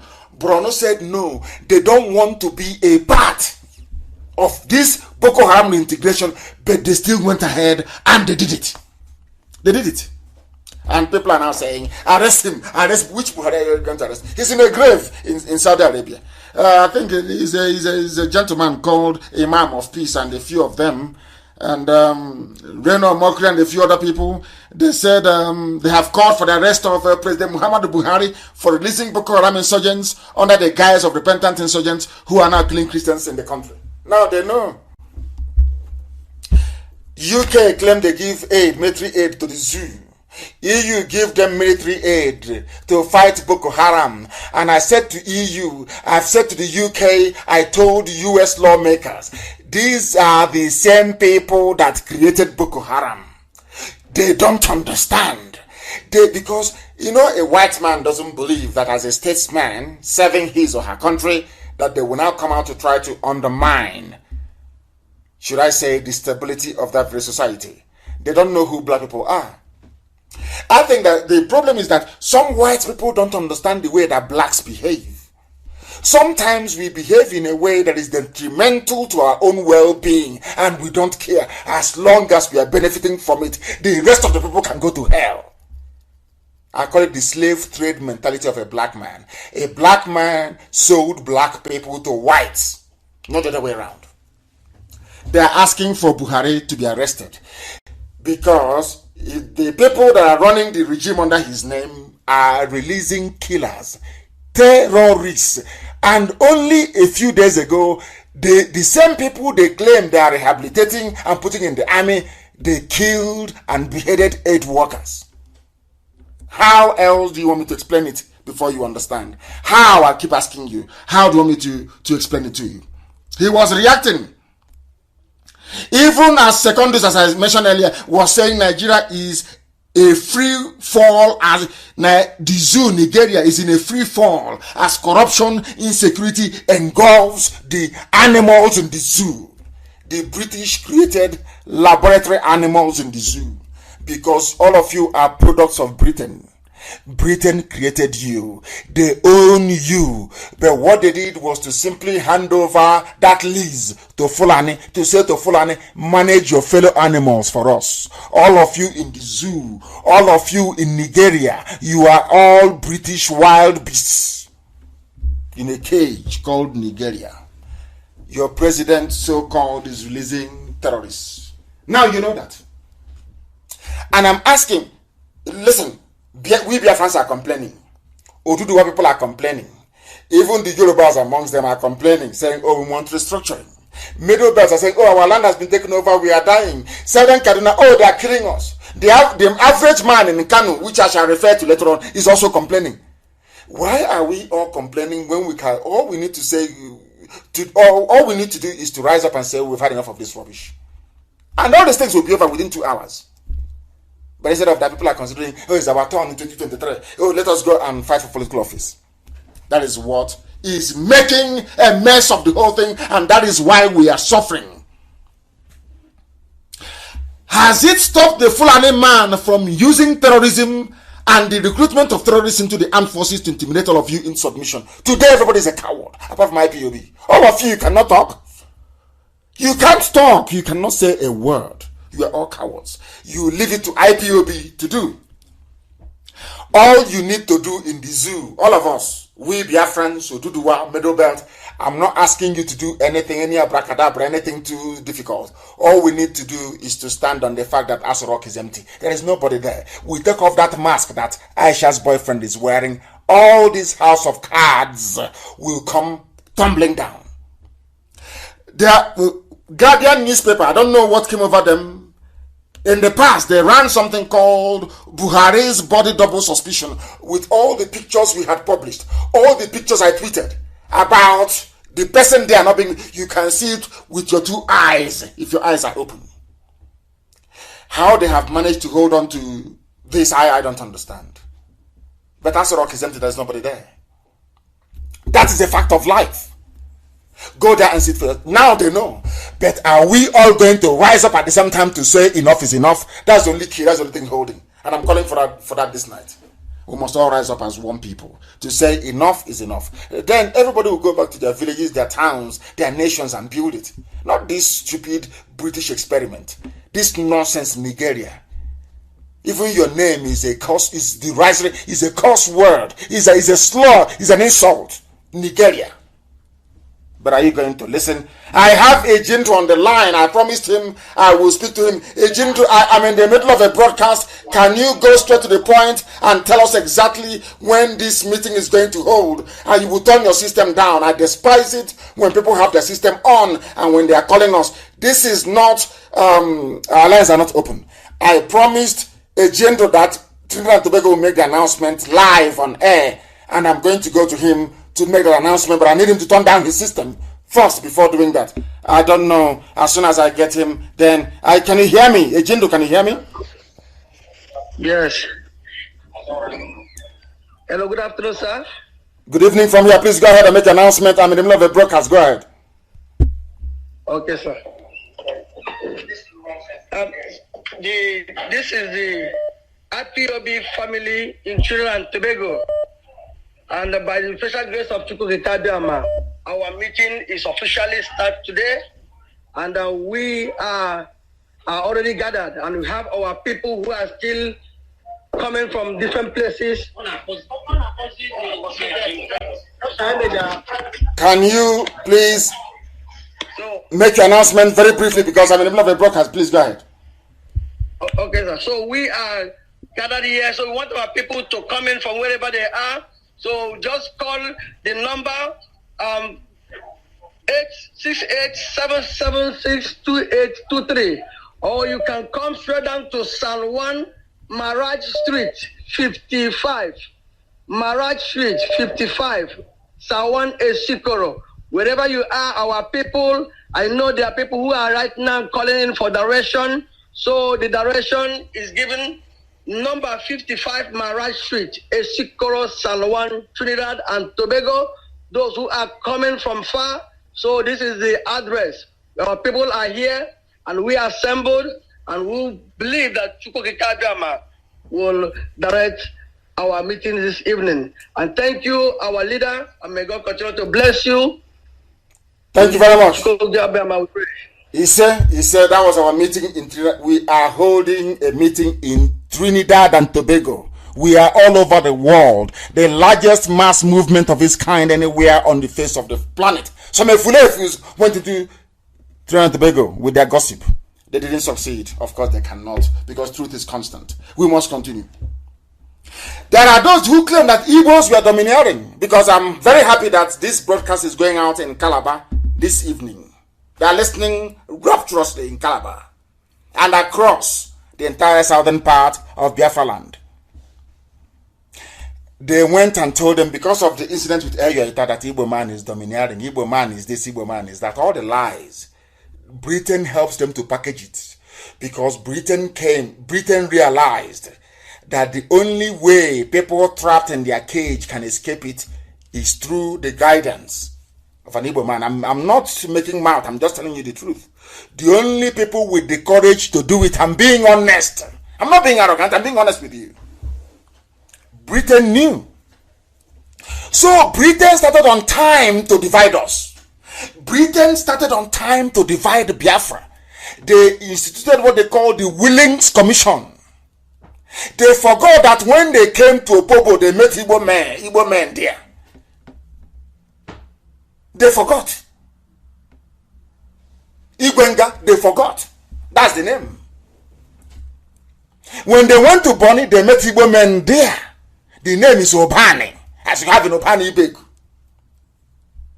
Britain knew that if they are going to control the zoo, Nigeria, if they are going to control Nigeria, they need to demonize an Igbo man to the extent whereby even his own brothers will hate him. And they succeeded very cleverly. And to help them succeed, Nnamdi Azikiwe made the fatal error of removing Eyoita, a very bad error. Eyoita went back and said, hey, they pursued me. And the gossipers went and told them, we told you Igbo man is domineering for removing Eyoita as the then head of government business in the East. I hope you're listening very attentively. Britain made sure they did not stop there. They didn't stop there. They now gave the Fulanis advice as to how to deal with Biafran people. You must divide them. That is why when you come to Imo State today, I keep saying this every day. When people, why I am against the whole Niger Delta garbage is because they took people, they came to Egbema, cut Egbema into two. They say you are now Niger Delta. The same family. They cut it into two. You come into a family. Let's say the Ishiwa family in Egbema. They divide you into two. Half of you is now Niger Delta. Half of you is now Imo State. And you want me to accept that? You must be insane. I won't. That is to tell you, Britain knew what they were doing. It's called balkanization. After the Winnings Commission, to give the southern part of Biafra the impression that they are not connected to the Igbo man at all. But in the north, you have over 250 tribes. The Fulanis are the minority. There was no minority commission in the north, only in the south. And why was that the case? Because Britain knew. That is why they're afraid of IPOB. They knew that a time will come when this movement will emerge. And they were prepared for it. With all their propaganda points. They are ready, waiting for it. An Igbo man is domineering. An Igbo man wants to take over here. And I'm asking them today. You see, a Fulani Janjaweed will write, Igbo man wants to Biafra, Niger Delta included, because of the oil. And now, let us look at who controls the oil in the southern part of Biafra today, including the oil in Anambra, the oil in Imo, the oil in Abia. They never talk about it. They will never tell you, because their aim is to plant hatred in the minds of people. The same way they tried but failed to plant hatred for IPOB in the minds of Biafrans. They failed because we are live on air almost every day. If I'm not here, my deputy will be here. Future my is not here. George Onibe will be here. If George Ike Peters is here. If Ike Peters is not here, then Alosia is there. If Alosia is not there, there are those who are talking on Facebook every blessed day. That was why we wanted to contain the hatred they wanted to spread. Try to contain what Kanu is doing. He's going to stop you from being the president and doing all that garbage. We know their game. We know their tricks. They claim you both are domineering. But to see how they own you. They don't dominate. They own you. Ruga. Miyetiala. Settlement by force now everywhere in your land. Now who is fooling who? Who is domineering who? I'm asking them. I think people now from the so-called Niger Delta, you are begging for oil. Begging for position, but the same people you are begging to allow you in, we are the same people that told you, an Igbo man, your own flesh and blood, the same DNA is your problem, and you agreed. That is why you are suffering. Now let us look at I know my country Baru is dead, the former group managing director of NNPC. Now they are begging for a review of the board for NNPC. These are people selling oil to China and pocketing almost $2.5 billion. Kiari is there. Mele Kiari is the GMD, Group Managing Director. Omar Ajia, Chief Finance Officer. Yusuf Usman, Chief Operating Officer. Farouk Garaba Saeed, the Chief Operating. I've said this before, I'll say it again. Hadiza Kumasi is there. These are all former people in the government of rub my hand and rub your back. They put their children, their relatives in NNPC. I want to ask, where is the person from Niger Delta here? I cannot see it. But if people so-called Niger Delta, when they tell you, Igbo man is your problem, that's in the past, please, not now anymore. You agree. But look at NNPC. They told you Igbo man wants you for your oil. But let us look at the oil sector and look at those who are dominating it. It is always full and it is here now. Very clear in black and white. Inuwa Waya, Musa Lawan, Mansour Sambo, Lawai Sade, Malami Shehu, Muhammad Abba, Abdul Kader Ahmed, Salihu. You will even think this owned by Saudi Arabians, but the names are answering. But these are the same people that told you an Igbo man is your problem. Do you see how they roll? Do you see how foolish all of you are?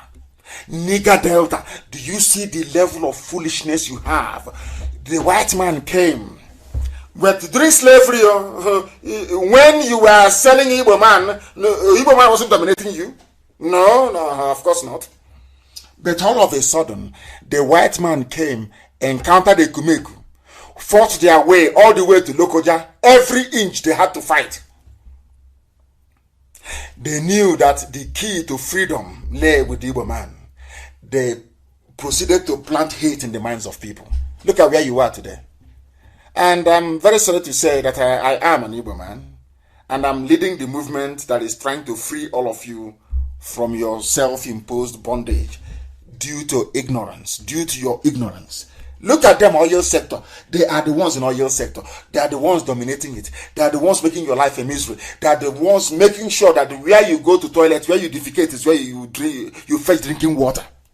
It's not domination, yes?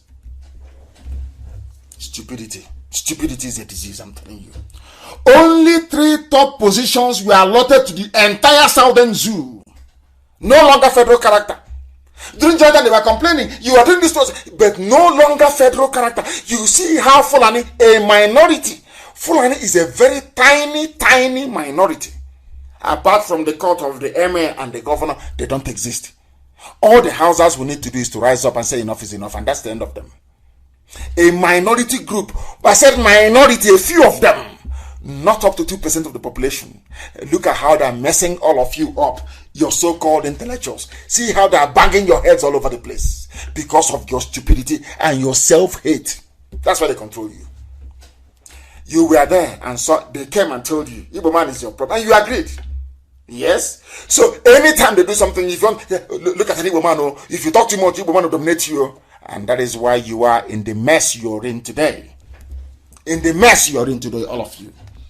Nepotism of the hairstyle. Look at Abakari family is there. Look at Kumasi, the former IG of police. All of them, they are there. Mustafa, Yakubu, all of them, they are there. The same families. Every time, after them, their children, they come out and they tell you, oh, one Nigeria, and you agree because you're foolish. Because you're foolish, because you cannot reason very well. They are saying one Nigeria because they want their children to continue to control NNPC. They are driving baby Bentleys. They have mansions in Dubai, all over Europe. They want to look, man, go and see his mansion in Austria, for goodness sake. These people are loaded not out of hard work, but by stealing from the national treasury. And if you thought one Nigeria, one Nigeria, and all of you agree, you buy into that garbage, and you are in the mess you are in today. And you want somebody to feel sorry for you? You must be dreaming. You must be dreaming, I tell you. You must be dreaming. With this very nonsense in place by the Fulani, somebody call it the Fulani Obducracy, whatever nonsense is called. The same way they said, Igbo man has no land. Remember that same propaganda? Hey, you have no land, though. Don't try to secede, though. You have no land. But you have settlement in 400 of my villages. The same people that has no land, Fulani are coming and building their thatch houses in our forest. But I thought you said we have no land before. Fulani said we have no land. They have no land. But then what are you doing in my land, taking the few that we have, since you claim we have no land? Do you see how they turn your brain? They spend time and years perfecting their lies, and they keep feeding it, drip feeding through the media all the time. Igbos, you have no land. Yes, we have no land, but you want Ruga in our place? Now we have no land. You use your trailer to bring in your people under the cover of COVID-19, and now there are 400 Fulani settlements in Biafra land, illegal settlements. But some of you will buy the rubbish. As we are going to Abuja, going to Maiduguri, going to Sokoto, they are the ones coming in. As I warned you many years ago that nature abhors vacuum. If our villages are empty, they'll come and they will take it. And are they not taking it now? Did I not tell you then that the more we leave our villages and we migrate out in search of greener pastures, that our enemies will come, because nature abhors vacuum? I told you that on a number of occasions. Is it not happening now? 400 detached Fulani settlements in our land. And as I said, how are you going to remove them? It's going to cost men and money to remove them. After all, after about 5 years, how can you remove them? It's impossible. You can't remove them. Then it's too late. They're not part of the community. And then Britain will write a report saying, we are advising the Southeast to include everybody there. And I said that's what they will say. Which means if you call traditional village meeting now, you call the Fulani and the Muslims and they'll come and join you. And they'll bring their own suggestion. According to Quran, according to their ways in Fulani land. According to their ways in Senegal. And it's over for us. This is something the Efulefu cannot understand. A typical Efulefu is possessed by a demon. They want money. They cannot see the damage. That is why you can never see or hear an Efulefu write about the illegal Fulani settlements in our land. Never. He is contracted or she's going to write about Nnamdi Kanu, IPOB. Do you know why? Because they want to keep us busy. They want to keep us occupied, gossiping, as their Fulani masters are busy building their villages. You don't know that? That is their job. That is why we said you must ignore them. That is, the more they write garbage and you respond, the more you don't know that the Fulanis are building a settlement in your village. You don't know that? That is their game. That is their game. If you don't know, we are telling you today. We are telling you today. It is as if, I don't know, Fulani, they do this very well. They position their agents everywhere. Have you noticed how no politician, none whatsoever, or any traitor or saboteur will ever talk about Fulani taking our land? All those pictures that I posted about Opa, what is happening in Ebonyi right now as we speak, they will never write about it. There is one thing about a Sabo and a zoo politician, a Fulefu and a traitor. That is the way they are. Their job is to take your mind away from what matters. By gossiping, by yapping, you follow them and the Fulani is building in your village. Later on, they'll go and collect their money from Miyetiala. You don't know that? It's Miyetiala that is funding them. But you won't know. You won't know. But tonight, I am telling you, they spend their time feeding you with trash and gossip in order to divert your attention away from the damage their Fulani masters are doing to us. Do you see their game plan? But some of you think you are engaging them in a conversation when in actual fact, their aim is to divert you as their Fulani masters advance into our territory. Don't you know that? Don't you know that? Everywhere we're being fought, but we are winning. Everywhere they go to, we are winning. A Nigerian army where terrorists are being released back into the society after repenting. Operation Safe Corridor. What is safe about it? A terrorist. Unbelievable. This is the British created Nigeria. But my happiness is that due to what we have been doing, people are now speaking out. I'm going to play this. I don't speak Hausa, but I know that Radio Biafra is being listened to in Kanu right now. People are listening. Everywhere people are listening. And I want to play this very clip. So that, and I will read out for you. Maybe I will play about a minute. And I will read out for you exactly what this man is saying. So you will understand that the zoo is in a mess and that people are now listening to us. Listen. Coronavirus ta kashe mu. Lassa fever ta kashe mu. Wane ne ya kashe mu? Sannan bayan wannan duk bai isa ba. Muna fama da talauci. Muna fama da rahin ruwan sha. Muna fama da karancin asibitoci da magunguna. Muna fama da duk wasu mas'aloli waɗanda la tu'addu wa la tuhsa. Ba za su kirgu ba, ba za su kidaddugu ba. A bar mu da talaucin mu mana. A bar mu da harkokin kasuwar mu samu taro kwabo mu ci abinci, mu sha abin sha. A bar mu da karancin rashin ruwan sha da muke fama da shi a kasar mu. He is speaking Hausa language and I'll tell you what he's saying exactly. This man is saying, what is happening in Nigeria? He's asking, what is happening? There are so many troubles in this country and we are losing patience. This is an Hausa man. Day and night, there is no rest for the people. We are suffering too much. They keep lying to us about everything. As COVID-19 came, we are worse hit. Lassa fever came, same thing. We in the north are always at the receiving end. Every sickness that comes, we are the worst hit. When you try to contest the many lies, they will quickly use our religious leaders to calm us down. You see what they're doing? Janjaweed. And who are the religious leaders in the north? All Fulani. Fulani, because an Hausa man cannot lead a prayer when there is a Fulani person there. Are you aware of that in a mosque? That is, people don't know that Hausas are living like slaves. Hausa people are more or less slaves. Forget that you may see them in the army or in the customs or whatever, doing the bidding of the Fulani, because some of them don't know they are slaves. Ask any Hausa person you know. If we go to a mosque now to go and pray the Juma prayers on a Friday, and as a Fulani man there, will you lead the prayers? The same way that the Yoruba man cannot lead prayers in a mosque when there is a Hausa man there or a Fulani man there. It's given. Are you aware of that? He is saying they will use our religious leaders to calm us down. Now we are battling with poverty, no good drinking, as they are the ones looting billions. So the people that claim that they are their leaders are the ones looting billions. This Hausa man is telling you he's very upset. He's very, very upset. We have no drinking water. We have no water to bathe. No good health facility. No single drug in hospital. Hospitals are shut down. Nothing at all. We are tired and we must change our ways. Hausa man is speaking. Maybe a student of Radio Biafra. Who knows? People are now waking up. Remember when they said us, don't say anything. Don't speak. Don't talk on radio. Don't. You see? You see that people are now beginning to be enlightened. That was our mission. Not to cheat anybody. Not to make life hell for anybody. Forget all the propaganda. They are telling you, they want Biafra, they hate everybody else. No. We love you. Everybody, we want everybody to be free. And as I have said, if oil is your problem, we'll give you oil and gas. We will even build a seaport in Lokoja. We move the goods along River Niger, come to Lokoja and dump it, and people from the north can take for free.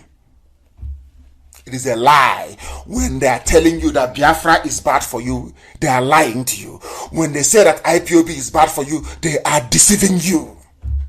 They are deceiving you. You can hear the Hausa man. Listen, he said, even our poor and miserable lives that we are managing and trying to live with is no more certain for us. Even the common small generator we are using to power electricity, since they have refused to supply us power, they have banned it. We can no longer use it again. Petroleum products are so expensive. No income, no job, no good thing from this government. This is from an Hausa man speaking. What else do you need to know that the time is ripe for everybody to rise up and demand their freedom from the Fulani Caliphate? Because it is not the Fulani who are ruling you, it's the British, the neo-colonialists.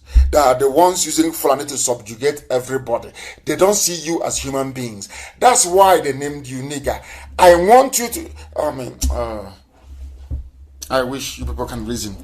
My prayer every day from now onwards is that, please, Lord God in heaven, give an average zoo animal the capacity to reason properly like a human being, even though they do not behave like one. Now listen to what he said.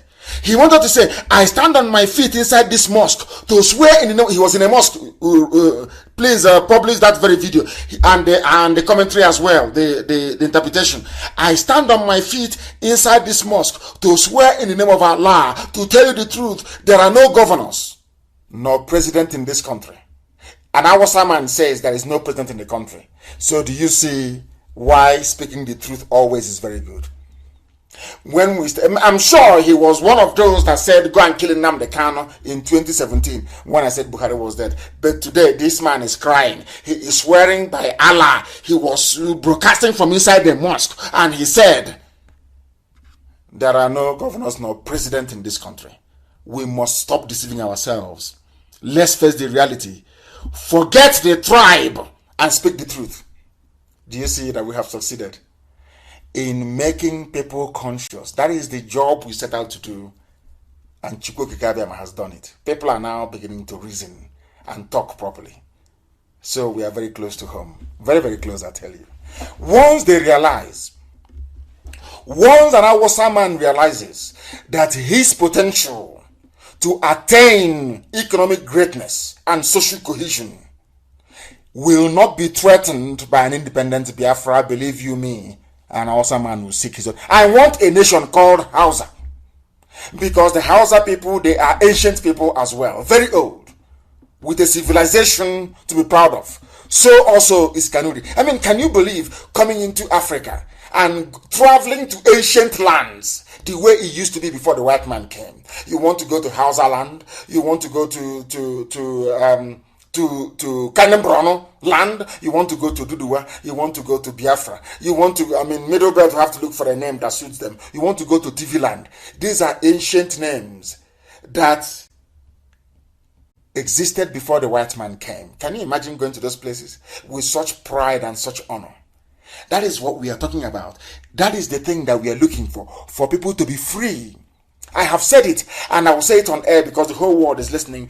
I will place the oil and gas of Biafra land at the disposal of every component ethnic group in the damnable Zoological Republic. We will give you oil and gas for free. Hold me to it. I am saying it live on air. We will put it into international treaty that will be overseen by major powers around the world. We are even going to supply gas to West Africa for free, because we want the economies to also grow, because we need people to buy our goods and services. Our economy is not going to be based on oil and gas. Our economy is going to be based on the things we are going to manufacture and produce with our brain, which is the greatest natural resource anybody can have anywhere in the world. That is pure common sense. That is the type of Biafra we're looking for. Not Biafra to sell oil and one idiot to be sitting there somewhere eating money, no. We are going to seek for what is called inward investment.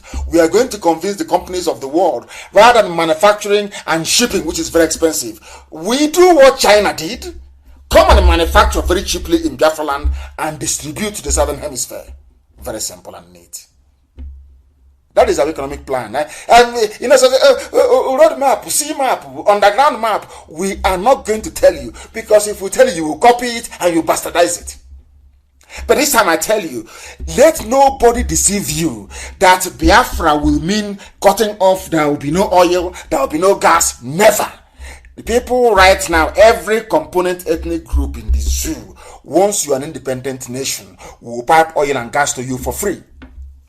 Because we don't need it. I'm being honest with you. We don't. See, oil and gas is the mainstay of the economy of very lazy people.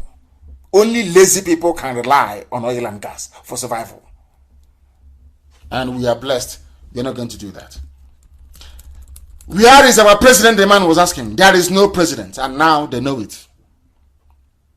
People's eyes are now beginning to open. I now pray that the same people that told us that Buhari then, before he died, was a repentant Democrat, look at what his administration is doing to all of you. Those of you that voted for the dictator, you have seen the mess you put everybody in. Have you seen it? Because you lack foresight and you lack vision. You lack foresight and you lack vision. Even this man that I love reading his epistle sometimes. He writes from Atlanta all the time. His name is Farouk Berogi. He wrote, he said, to be sure, I'm going to read some of the things that he wrote. Very, very interesting. He said, to be sure, there was never a time in Nigeria's history when corruption was an issue. Corruption has been there from day one, because that was how Britain built it. Britain built the zoo, their zoo, Nigeria, and planted it on corruption by falsifying the census figures. So corruption is part and parcel of the zoo. Corruption is part and parcel of the damnable Zoological Republic. Part and parcel of it. That's what Farouk Berogi is writing here about. It's always been there. He said, I don't recall a time when corruption has not been as overpoweringly pernicious in its depth, breadth, rottenness, impunity, and frequency as it has been in the last 5 years. In other words, the last 5 years is the worst period in the history of the zoo, Nigeria. Since 1960, that the zoo, that the Britain gave power to the Fulani to manage the zoo for them, Nigeria. The last 5 years is the very worst in the history of the zoo. Both in terms of corruption, impunity, rottenness, insecurity, everything, name it. But will you listen? Of course you're not going to listen because of who you are. You will not listen because of who you are. As corrupt as Jonathan was, according to this man who is writing, it was once railroaded by the force of public opinion to accept the resignation of Stella Odua because she bought BMW cars. Stella Odua bought BMW cars and was forced to resign as Minister of Aviation. Having found a new understanding with our Oduduwa brothers, it doesn't mean we cannot speak the truth here. I don't know the reason, I cannot see the reason why newspapers in the West, Yoruba newspapers, cannot call for the resignation of this hush mommy in humanitarian affairs, whatever her name is, that used 850 billion to feed school children. Have they called for her resignation? The same way they were calling for Stella Odua, because they know that Stella Odua comes from an ethnic group where she will receive no defense, that they don't control anything. They won't give you anything in return. The reason why the Yoruba media has not gone for that hush mommy, that girl in humanitarian affairs, whatever her name is because they can get something from the Fulani, and they're afraid of the Fulanis as well. You see how it works in the zoo. That is how it works in the zoo. And that is why we must remain fearlessly glued to the truth all the time. I said fearlessly glued to the truth all the time. He said, do you know the funniest thing? He said, he didn't write this thing this year. He wrote this very column October 30th, 2017. But everything he wrote here is very, very pertinent today. They are very relevant today, this very day. Since 2017, nothing has changed. In fact, things has become markedly worse. That is the zoo you are in. Anytime they tell you, don't tamper with one Nigeria, we are one Nigeria, is because they want to keep stealing, they want to keep looting, they want to keep deceiving you, they want to keep beheading you, they want to keep taking your land. They know that as soon as Nigeria ends, Nigeria, as once it comes to an end, there will be no more Ruga settlement in the south, no more Fulani settlement, illegal ones now. They may come and be in our towns, that's no problem. No more illegal Fulani settlements in our villages. They can no longer take our oil and gas and do as they like. Their children cannot live 5-star lifestyle anymore in the capitals of the world, driving the most expensive cars you can ever imagine. You will not have exclusively Fulani on the board of NNPC. Those are the things they are going to lose. So when somebody says to you, one Nigeria, it means they are serving a Fulani overlord. That's the meaning of it. The time now is approximately 8 minutes. It is 8 minutes to 9 p.m. in the evening in the land of Biafra. 8 minutes to 9 p.m. in the land of Biafra. The whole world is listening. We are live and we are direct. Somebody said that they're tired of the zoo. Is Igbo man still the problem? I'm asking. Is Igbo man still the problem of the zoo? I am asking. They say Biafrans are rebels, Igbo man is the problem. But now you have all agreed that what Ojukwu saw in 66 and 67 is playing out today, isn't it? Can you not see it? Has it now occurred to all of you that the reason why there was a concerted effort to demonize the Igbo man is because the British and their Fulani house niggers, they know that it's only an Igbo man that can save the rest of you in the zoo called Nigeria. I'm saying it without any apology. Only an Igbo man can lead a revolution that will free everybody, the same way an Igbo man did in Haiti and across the Latin world, even in the USA itself. Is it now very clear to all of you? Is it now very clear to all of you?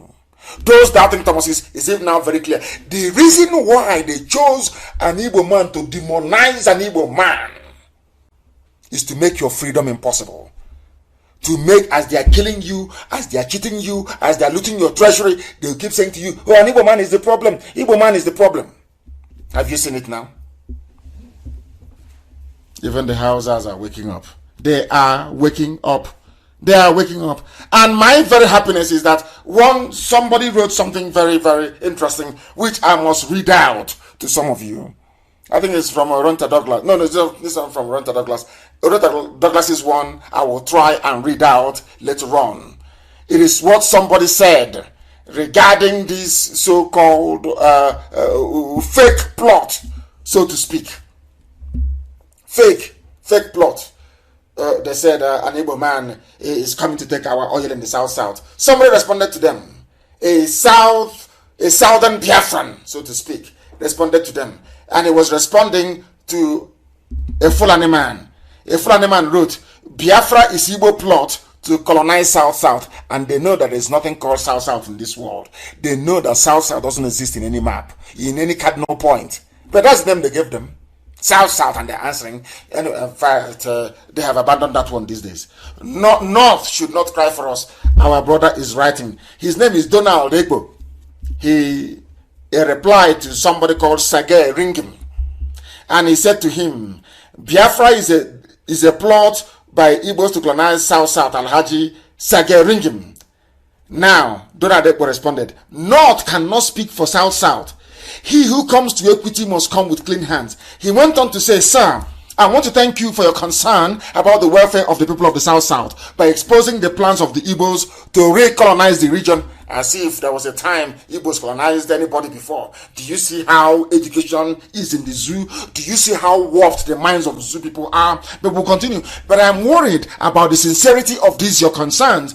Because of these worries, let us dissect and carefully assess your statements of fear and concern in 4 segments, so as not to repeat the mistakes of 64, 66, 67 to 70 till date. In your carefully written letter or chat with journalists, as reported in national dailies yesterday, you clearly stated that Igbos want to, 1, that's IPOB. We want to seize the economic prospects of the minority ethnic nationality of the oil-rich region. So now he believes there are ethnic nationalities, no longer South-South. You see how clever they are. Now, he responded to Ringim. Ekbo said to Ringim, may I remind you that the economic prospect of the South-South is currently being seized and controlled by your people of the Northern Protectorate of Nigeria. Simple. This man, Ekbo knows that every time they want to blame the Igbo man for everything. So as like professional gossipers we have in Biafra land, they want to keep your mind focused on something else. This man said to him, but your people are the ones who are now colonizing my region. Are you aware that even the oil wells in Abia State, Imo State and Anambra, and recently Enugu is being owned by your people in Northern Protectorate? Do you know that the oil well in Okwa, Abia State, where I come from, I come from Omahi, of course, not Abia State. Do you know that the oil wells in Imo State, in Anambra, are being owned by Fulani people? Are you aware of that? They tell you about one Nigeria. Are you aware? That is what our brother Ekbo is pointing out to this Janjaweed who was writing and addressing the media and telling them rubbish. And that is what the Zoo media will write. Oh, Nnamdi Kanu, IPOB, you want to colonize the South-South, you want to capture the region, you want to capture the oil field. They have forgotten that Abia State has oil field, oh. They have forgotten to know that Imo State has oil field. They have forgotten that Anambra is oil, Enugu is oil, Ebonyi is oil. They will never tell you that. Do you see? This is that thing that the British told them.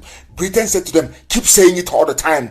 If you keep repeating it, people will believe it. Keep saying it. Even if they are fighting you, keep saying it. Keep telling them, Igbo man is coming to colonize you. Keep saying it every day. The idiots will absorb it. And some fools amongst them did. He's now telling him in the north. He said to him, Alhaji Sage Ringim, may I remind you that the Igbos are not the colonialists as you have insinuated here, but you and your people in the north are. Ekbo is writing to him, and Ekbo is from Cross River State, writing to this Janjaweed, telling him, you people are the colonizers, not Igbo people. Do you understand it? They have so far not shown the threat to colonize as compared to your people. Ekbo is educating a northerner, telling him, you people, Janjaweed, the Fulani, you are the colonialists. You are doing the bidding of the British. That is why no British paper can write about the killings going on. No British paper can discuss the slaughter of Christians. No British paper can carry the slaughter in southern Kaduna. If what is happening in the zoo were to happen anywhere else in the world, the British foreign minister will stand in the House of Commons to deliver a statement. But because it's the zoo, they can't say anything. They don't want to draw the world's attention to what is happening in the zoo. It is a carefully managed PR exercise by the British Foreign Office. Who are the ones colonizing the South-South? It is you from the north who are doing it. Biafra is landlocked and wasn't blessed with solid minerals apart from coal. Can you believe that? Can you believe what a human being is writing? The largest gas field in the whole of Africa is in Ohaji. Do you see how people who live with lies? The thing about the zoo, Nigeria, is that Nigeria is a land built by liars, for liars, and inhabited by liars. So the oil, Shell is in Uguta. So what is Shell doing in Uguta? What is Shell doing in Oba? What is Oriental doing in Aguleri? I don't understand how somebody who claims is learned, Sajay Ringim, whatever the idiot's name is, can come out and decide to lie. Do you know it is the oil in Abia, in Imo, that is being piped underground and being lifted from the coastline of Biafra land? Are you aware? Can a ship come to Ukwa? The answer is no. So what is Shell doing? Okay, all that oil that Shell is drilling in Ebema, in Ukuta, in our mama, where is it going to? It's going to the coast, because no ship can come to Ohaji because there's no waterway. They have to pipe it underground. Do you see? And he claims he's learned. He claims he is an educated man. But thank you for the lectures that you have given to him. Our dear brother, Ebo, he's from Cross River State. They understand. Some of them are now beginning to realize all the lies that we are told. All the lies that we are told is to hold you down in perpetual bondage. Igbo land is not landlocked. It is not. Go to Azumini. I don't know why people are foolish. They know the truth. They keep writing rubbish. People who are not educated enough to understand their place in the zoo are the ones commenting. Igbo land is not landlocked. Opobo is Igbo land. Boni is Igbo land. Asumiri is Igbo land. Don't you know that? You don't know where Asumiri is? Is Igbo not Igbo land? Is Igwocha not Igbo land? What was the name of Port Harcourt before the white man came? Is Igwocha? What is the name of Opobo before the white man? Is he called Igwenga? The name of Opobo is Igwenga. People should go and do their research properly. What was the name? Is Port Harcourt a black man's name? Is Port Harcourt a name of a black man or black woman? What was the name before the white man came? Igwocha is the name. For those who do not know, for those who claim they have forgotten, we are here to remind you every blessed day. We are now going to look at the time now is 2 minutes past 9 p.m. in the land of Biafra. We are going to look at what Oronto Douglas wrote about Niger Delta. He said, a generation that lived on misinformation and lies. Everything you see in the Niger Delta today, all the idiots running their stupid mouth over Biafra, IPOB, the idiots, your own brother wrote something for you, left it for you before he passed on. Now, this is about Niger Delta. Do you know what Douglas wrote? Oronto Douglas wrote and said, in 1955, in 1995 rather, when we were preparing for the National Constitutional Conference under General Sani Abacha, our elders in Niger Delta told us to look out for support of the North and perhaps the Southwest delegates when proceedings began. I told you before, they groomed them. These so-called Niger Delta people. South, and whatever rubbish that some of the idiots wish to call themselves. I say it this way because that land is Biafra. I'm not insulting any Biafran. No, not at all. Because there are many Biafrans there, but I will tell you the truth. If you call yourself Niger Delta or South, I will have no regard for you. Let heaven fall down. Your stupidity, I will tell you to your face. Every blessed day of your idiotic life, I will tell you, because Niger Delta means nothing in the language or lexicon of our people. South means nothing to us. It's not a name. It's not our name. I cannot bear it. Mad people everywhere. Douglas wrote on how their own elders, you see Edwin Clark. They went to Confab in 1995. Edwin Clark, you know what they're saying? Oh, let's leave the Igbos. Let's go to the north. They will support us. Let's go to the north. They will support us. These are your own flesh and blood flesh and blood, the same DNA, the same ancestry, the same descendants. You share everything in common. But because Britain cleverly identified them and knew they are going to be used to make slavery possible. Let me tell you one simple fact. Before the coming of IPOB, the fact that everybody is suffering in the zoo called Nigeria is as a result of the Niger Delta rubbish and South garbage. I'm telling you the truth. Britain used them. Everywhere Britain went is look at an Igbo man, because Britain knew. Britain understands that only an Igbo man can save all of you. Britain, go and ask them, they will tell you is the truth. What we are doing, can anybody else do it?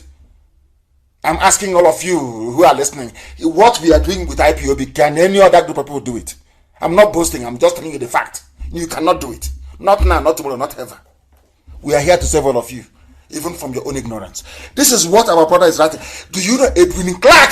You're seeing that man, Edwin Clark, told their so-called Niger Delta delegates, let us look to the north for help. Let us not go to the Igbos. Now, listen. The understanding was that our southeastern brothers are always against us and will never support us. Who told them that? I don't know. Do you see how people go about carrying rubbish in their brain?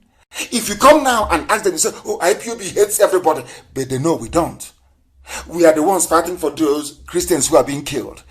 We are fighting for people in southern Kaduna. I am fighting for an Awasa man to be free. I am fighting for a Kanuri man to be free. I am fighting for Duduwa to be free. But they lie, they keep lying, and some of these idiots, they absorb it. Listen to what Oronta Douglas said. He said, when they got to the conference, they asked for 25% derivation. But before they went, they said they not to support them. Oduduwa will support them. But as they got to the conference, they said we are the oil producing states. We want 25% derivation, which means you give us 25% of all the revenue that accrues from the oil sales you're making from our land. No northerner supported them. No southwestern delegate supported them. To our surprise, according to Oronta Douglas, the southeast gave us block support 100%. The same, before they left, they said, no, don't trust the Igbo. So the only people that gave them 100% support in Abuja were the Igbo people, their own brothers and sisters. Are you seeing it? Let me continue. To our surprise, the Southeast gave us block 100% support, and we decided to stage a walkout. Because the North said no, the West said no, and the Igbos came with us and said yes. When we decided and said we're going to walk out, do you know who walked out with us? Our Igbo brothers walked out with us. Did you read this in a newspaper somewhere? No, because they know that the Yoruba media understand if we write this, it will unite Biafra together. The Igbo man will come closer together with all our people in the so-called Niger Delta. That will be one family again. They didn't write about this thing. Nobody knew, but Oronta Douglas very bravely wrote about it. Are you following? We are here to dismantle all the lies of the zoo. That's our job. That is my job. Do you know that it was the same Igbo people that some people from Niger Delta said, no, don't trust them. We trust Agbo, we trust the Fulani, we trust the North, we trust the West. When they got there, the North disappointed them, West disappointed them. It was those their rejected brothers from Igbo that gave them 100% support. Even when they got upset and said they are walking out, their Igbo brothers followed them and walked out. Did you read about it anywhere? No, but it's here. And I thank Chidi Kali. I saw it from his Chidi Kali that I posted it. I got it from his page. I saw this, but it's everywhere now. I understand maybe they are friends. I saw it from there. So when I take something from somewhere, I reference the person. That's where we got it from. He was the one that posted it. Where I saw it, I don't know if it's been originally published somewhere else before. I don't know. Now listen, General Sani Abacha then intervened and gave us 13% derivation we are enjoying today because of the help of the Igbo people. in conjunction with Niger Delta, as they call themselves, but I call it the entire Biafran family, of course. It is confusing that what our elders told us was different from reality. Do you know that what Edwin Clark was telling his own people about his own flesh and blood, the Igbo people, we are wrong? They now knew. When they got to Abuja, they saw the way the Igbo delegates behaved. They said, oh my God, oh, I never knew that things are like this. They now knew that their elders were lying to them. Every garbage your grandfather must have told you about an Igbo man, about the so-called Southeast, is a lie. It was proven in 1995 in Abuja. Proven beyond every reasonable doubt. It is a shame, isn't it? But it is not late to make the wrongs right. It is also great that the 1995 confab and Jonathan's government has shown that there is no way an Igbo man can hate his own flesh and blood, because Igbos and his own people, they are together in Okrika, together in Opobo, in Bonny. So how can you hate your own flesh and blood? It's not possible. It is not just possible. So no matter how hard they try, we cannot hate. You cannot hate yourself. It's impossible. Izon and Igbo people are one. If you doubt me, go to Bonny, go to Opobo. We are one people, for your information. Who voted for Jonathan in block? Jonathan is from the so-called Niger Delta South rubbish. Who voted 100% for Jonathan? The same people that you're talking rubbish against. Because you don't have brain, you don't have sense. It's your guilty conscience. When we started radio, Biafra said it about Ikwere land. When somebody we are from Bini, we are from Akraka, talking garbage. Ali Ikwere, that is Igbo land.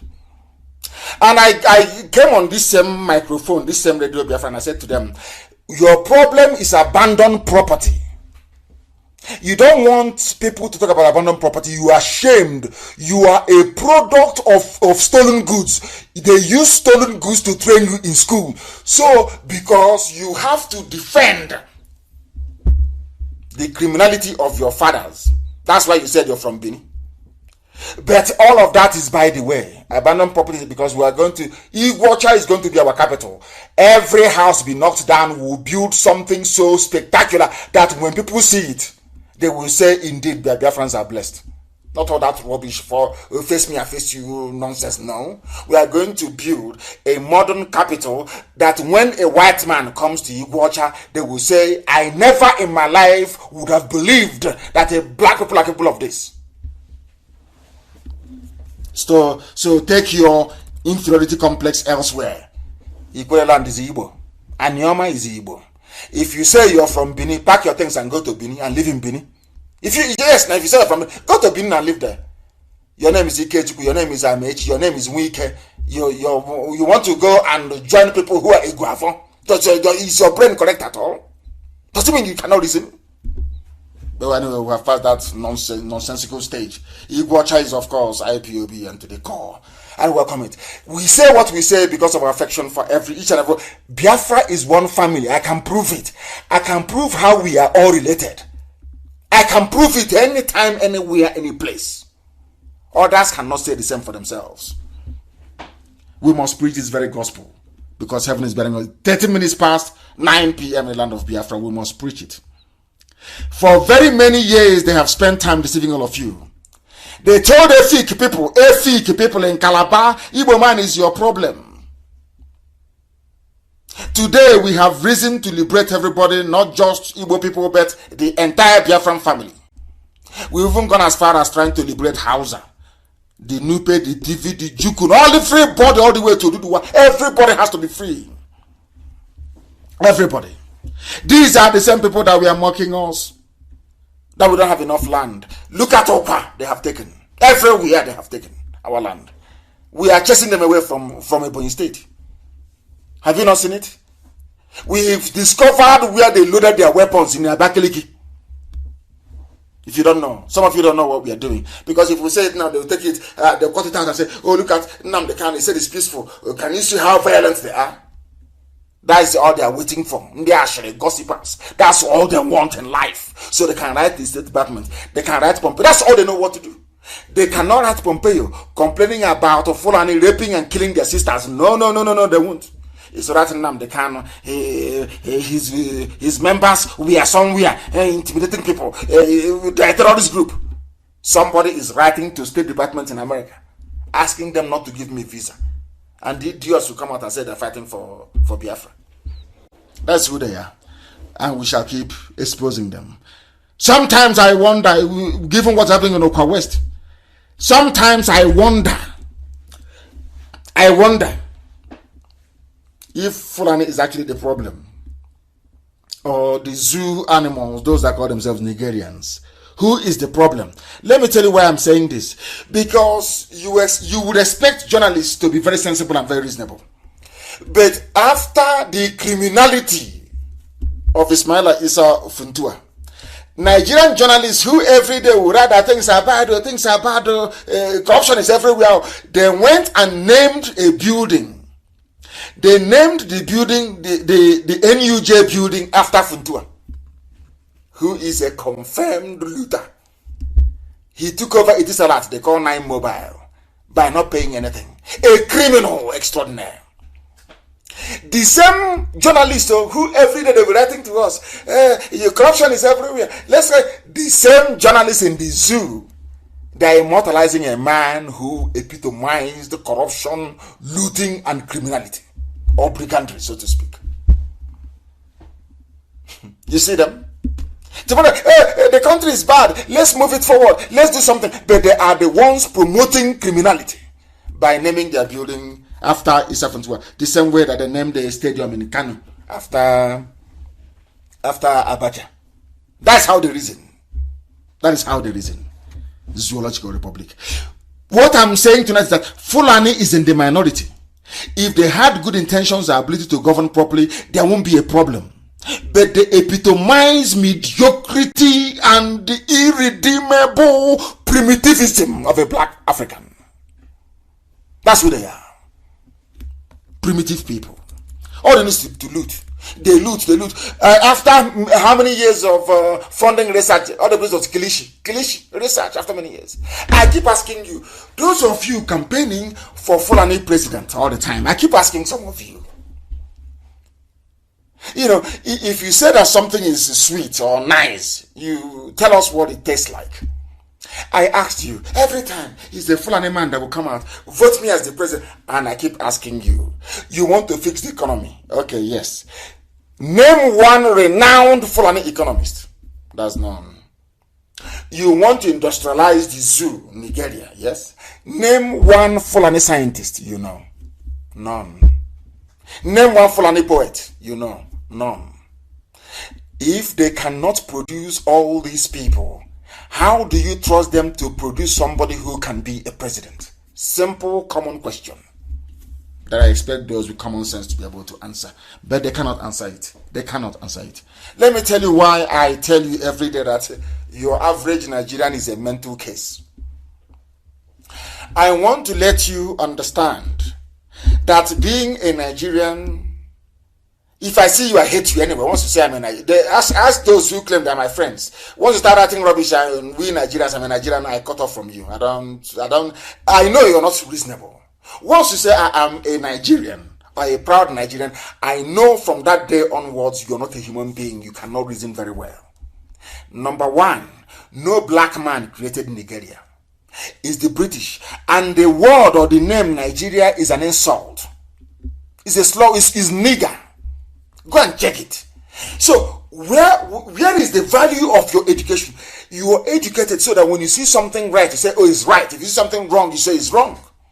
You cannot be educated and accept that Nigeria, the way it is a nation or a country. Of course not. Once you're a Nigerian, I cut off from you. I know you're not serious. And let me tell you why. I want to buttress my point by telling the whole world how stupid a Nigerian. I want to let the whole world understand that this is the reason why white people are quite rightly racist towards black people. Including if they're racist towards me, I don't complain. Because we are foolish.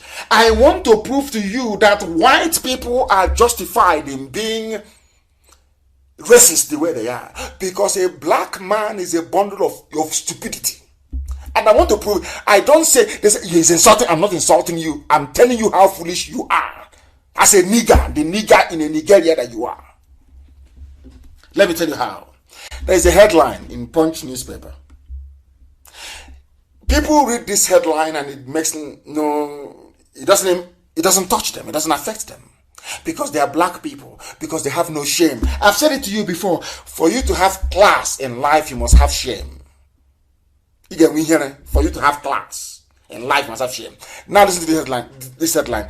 Nigeria's petroleum imports exceeded their exports by 58.5 billion US dollars, OPEC. What it means is, listen up, it means that they come to Biafra land and they take our oil on behalf of the whole Nigeria, or should I say on behalf of Britain.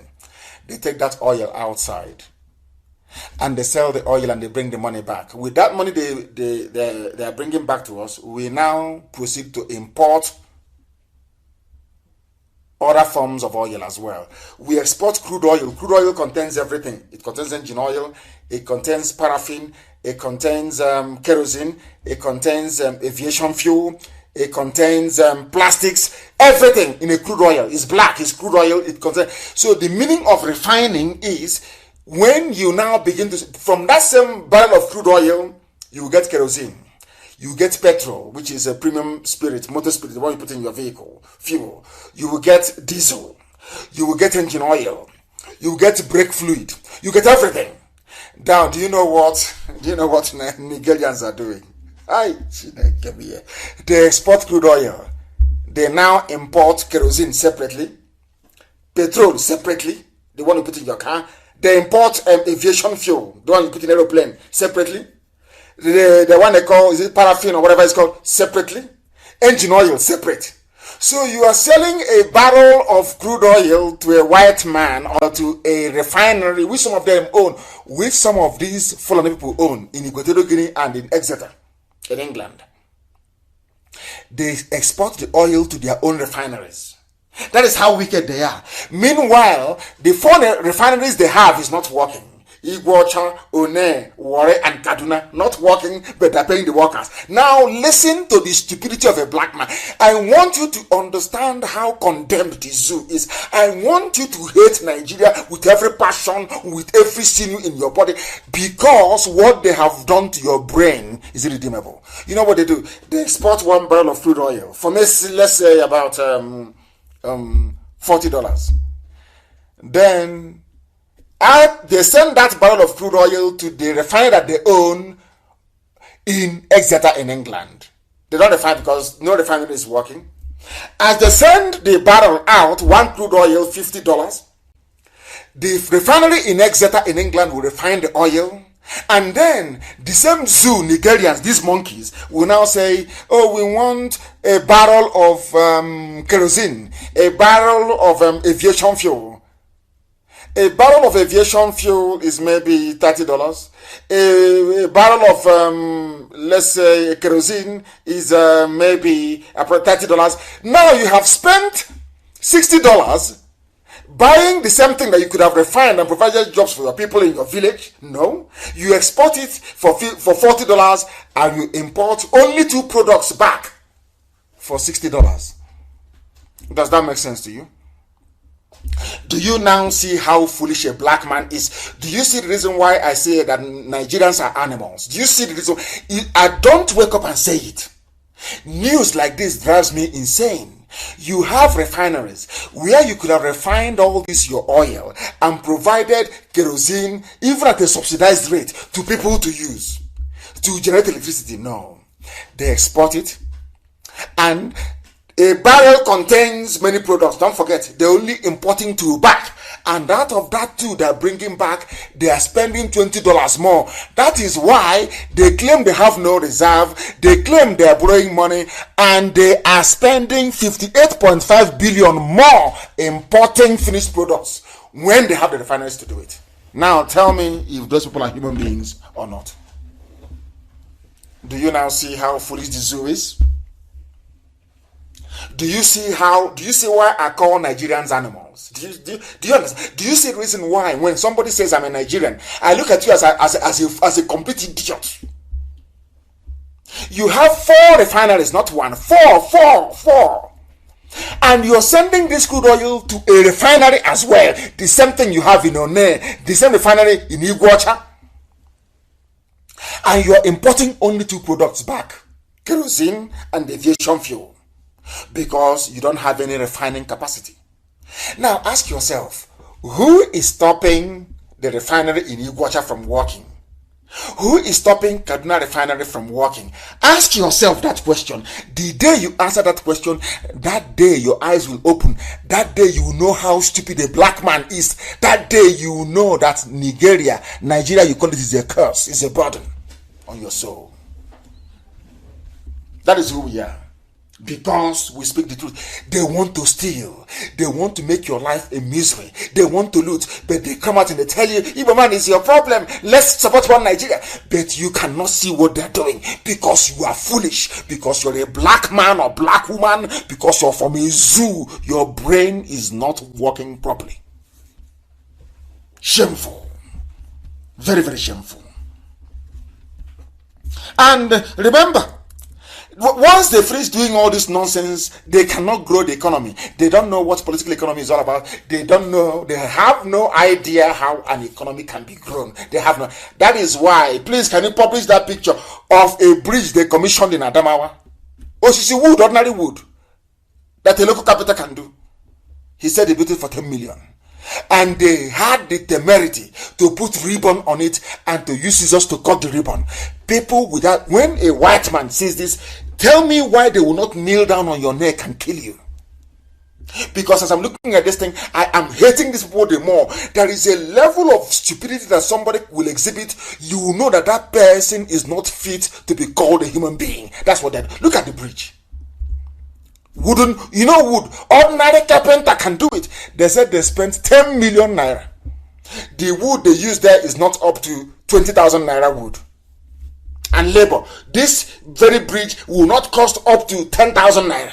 But they said they spent 10 million. And the idiot had the temerity to put a ribbon on this wooden bridge and to use scissors to cut it, to declare it open. And people are clapping. He's an elite. He's a political leader. He is elite. These are the people that inhabit the zoo. And you're telling me I should belong in a country with such people? God punish all of you idiots. I will belong to a country with these idiots? You are insane. All of you are insane. Mad people everywhere. This Yogi, black people, as useless as ever. Where is Osibajo? Nobody can tell us where he is. This is somebody wrote is Professor Sibajo and Jubril al-Sudani, because there is no president, there is no direction, there is no economic policy, nothing. It's loot as much as you like. And if the army cannot contain you, we'll send terrorists to kill you. And you fools wake up in the zoo every blessed day thinking an Igbo man is your problem, or thinking that IPOB is your problem. That's how foolish some of you are. And I feel sorry for you. And they're now planning to borrow more money.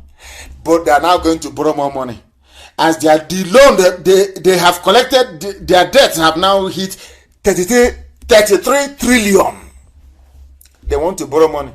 You borrow money. You sell crude oil. You go and import kerosene and PMS, premium motor spirit. Your petrol, you put in your car. You import diesel. And you borrow money. You export crude oil. Then you I don't understand the Chineke, but God forbid, but these are not human beings. These are not, you Nigerians, you're not human beings. Any Nigerian, anyway, they know, no idiot can come and say I'm a Nigerian. If you tell me I'll tell you to piss off. You're an idiot. Look at you. You borrow money. Instead of you to refine petrol and export to people to make money, you export crude oil. It's not that you don't have the capacity to refine. You have 4 top refineries. They are not working. Somebody in Abuja said, please lock all of them up. They lock them up. You export crude oil. You import. You go and borrow money from IMF to import kerosene, to import fuel. God forbid. God forbid. Zoo people. I am too upset. Let me bring this program to a close, honestly. I don't know. I can't. I've asked God, do you actually make black people like this or something happen? I don't know. But we are very, very, we are useless, honestly speaking. Black people are useless. I'm just telling you the truth. If you like, you believe, if you like, but we are useless. That is why you export crude oil and you import refined products. When you have refineries and you have the temerity to go to World Bank, to go to IMF, to borrow money to import something that you could produce at home. God forbid you people. I have a few special announcements to make this very evening. I am warning our people that Fulani terrorists in conjunction with the zoo, Fulani armed forces, have teamed up to take advantage of what transpired in Oba, to be launching surprise attacks on our volunteers in the name of cultism. Because I came on air and said that what happened in Oba, we are called. Do you know what I have done? The Nigerian police and Nigerian army have now teamed up with Miyeti Yala. In the evenings, they will take their machete in camouflage, civilian clothing. They go out and start attacking people and killing people. And if they say, we are being caught. That is why this very evening, as I've said before, that the zoo newspapers will not talk about it. The gossipers we have won't talk about it. But anytime we encounter them again, they attacked people in Obo. That was yesterday, if I'm not mistaken. People coming over from burial. I am warning the British. I am warning Nigerian newspaper proprietors, because they will write rubbish as usual. Anywhere we encounter people, Nigerian police claiming they are caught with machete to kill our people, we will kill them. I'm telling you this night, we will kill them. And I'm telling our volunteers, anywhere you encounter any idiot that attacks you or says they are doing cultism, kill that very person there and then. Let me go to America and justify it. Kill them. Tell them that's so. Kill that idiot. If they come to kill you, you kill them. It's called self-defense. Let me see the idiots that will speak against it. Since they are blind. They attacked us in Obo. We have the pictures. We have the video of the attack. They claim they are being caught because of what happened in Oba. You see how Fulani behave? Then they now go to villages, they lay ambush, they attack our people. They say, oh, we are caught. We are caught this from Obo. They won't go free next time. There is nothing like cultism in our land. Politicians and their Fulani masters are using Fulani terrorists and members of SARS to launch attacks against IPOB. The day we respond, I am sure that BBC Igbo and BBC Pidgin will now find time to go and interview people. They will twist it to their own advantage in their mission to demonize IPOB. Now that we are being attacked, nobody's talking. Now we are being attacked indiscriminately, nobody's talking.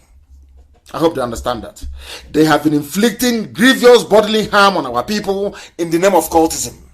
The day we respond now, the idiots, their mouths will start popping like popcorn.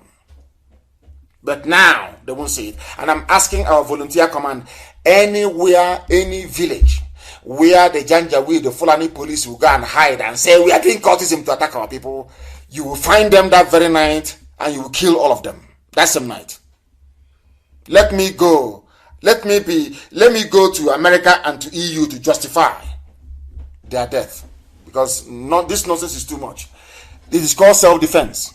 They can't keep killing us and we keep quiet. It's not just because they will kill all of us now. It's not possible. We can't do that. Let them copy out. You know what they do in the zoo? They will now copy out this part of my speech and they will send it to foreign missions. But I will come back on Wednesday to repeat what I've just said. If you come to us in the name of cultism to attack us with machete to kill us, we will kill you. As simple as that. That thing that will happen in the year 2030, let it happen in 2020. What sort of rubbish is this? And thank you all for listening this very night. We have come to the end of our program. And as always, and without hesitation, with every affirmation and conviction that what we are doing is right, I state categorically, without any equivocation that Biafra is indeed our religion. Here on Radio Biafra is where we worship, because Elohim Chukwu Okike Abiyama is our God.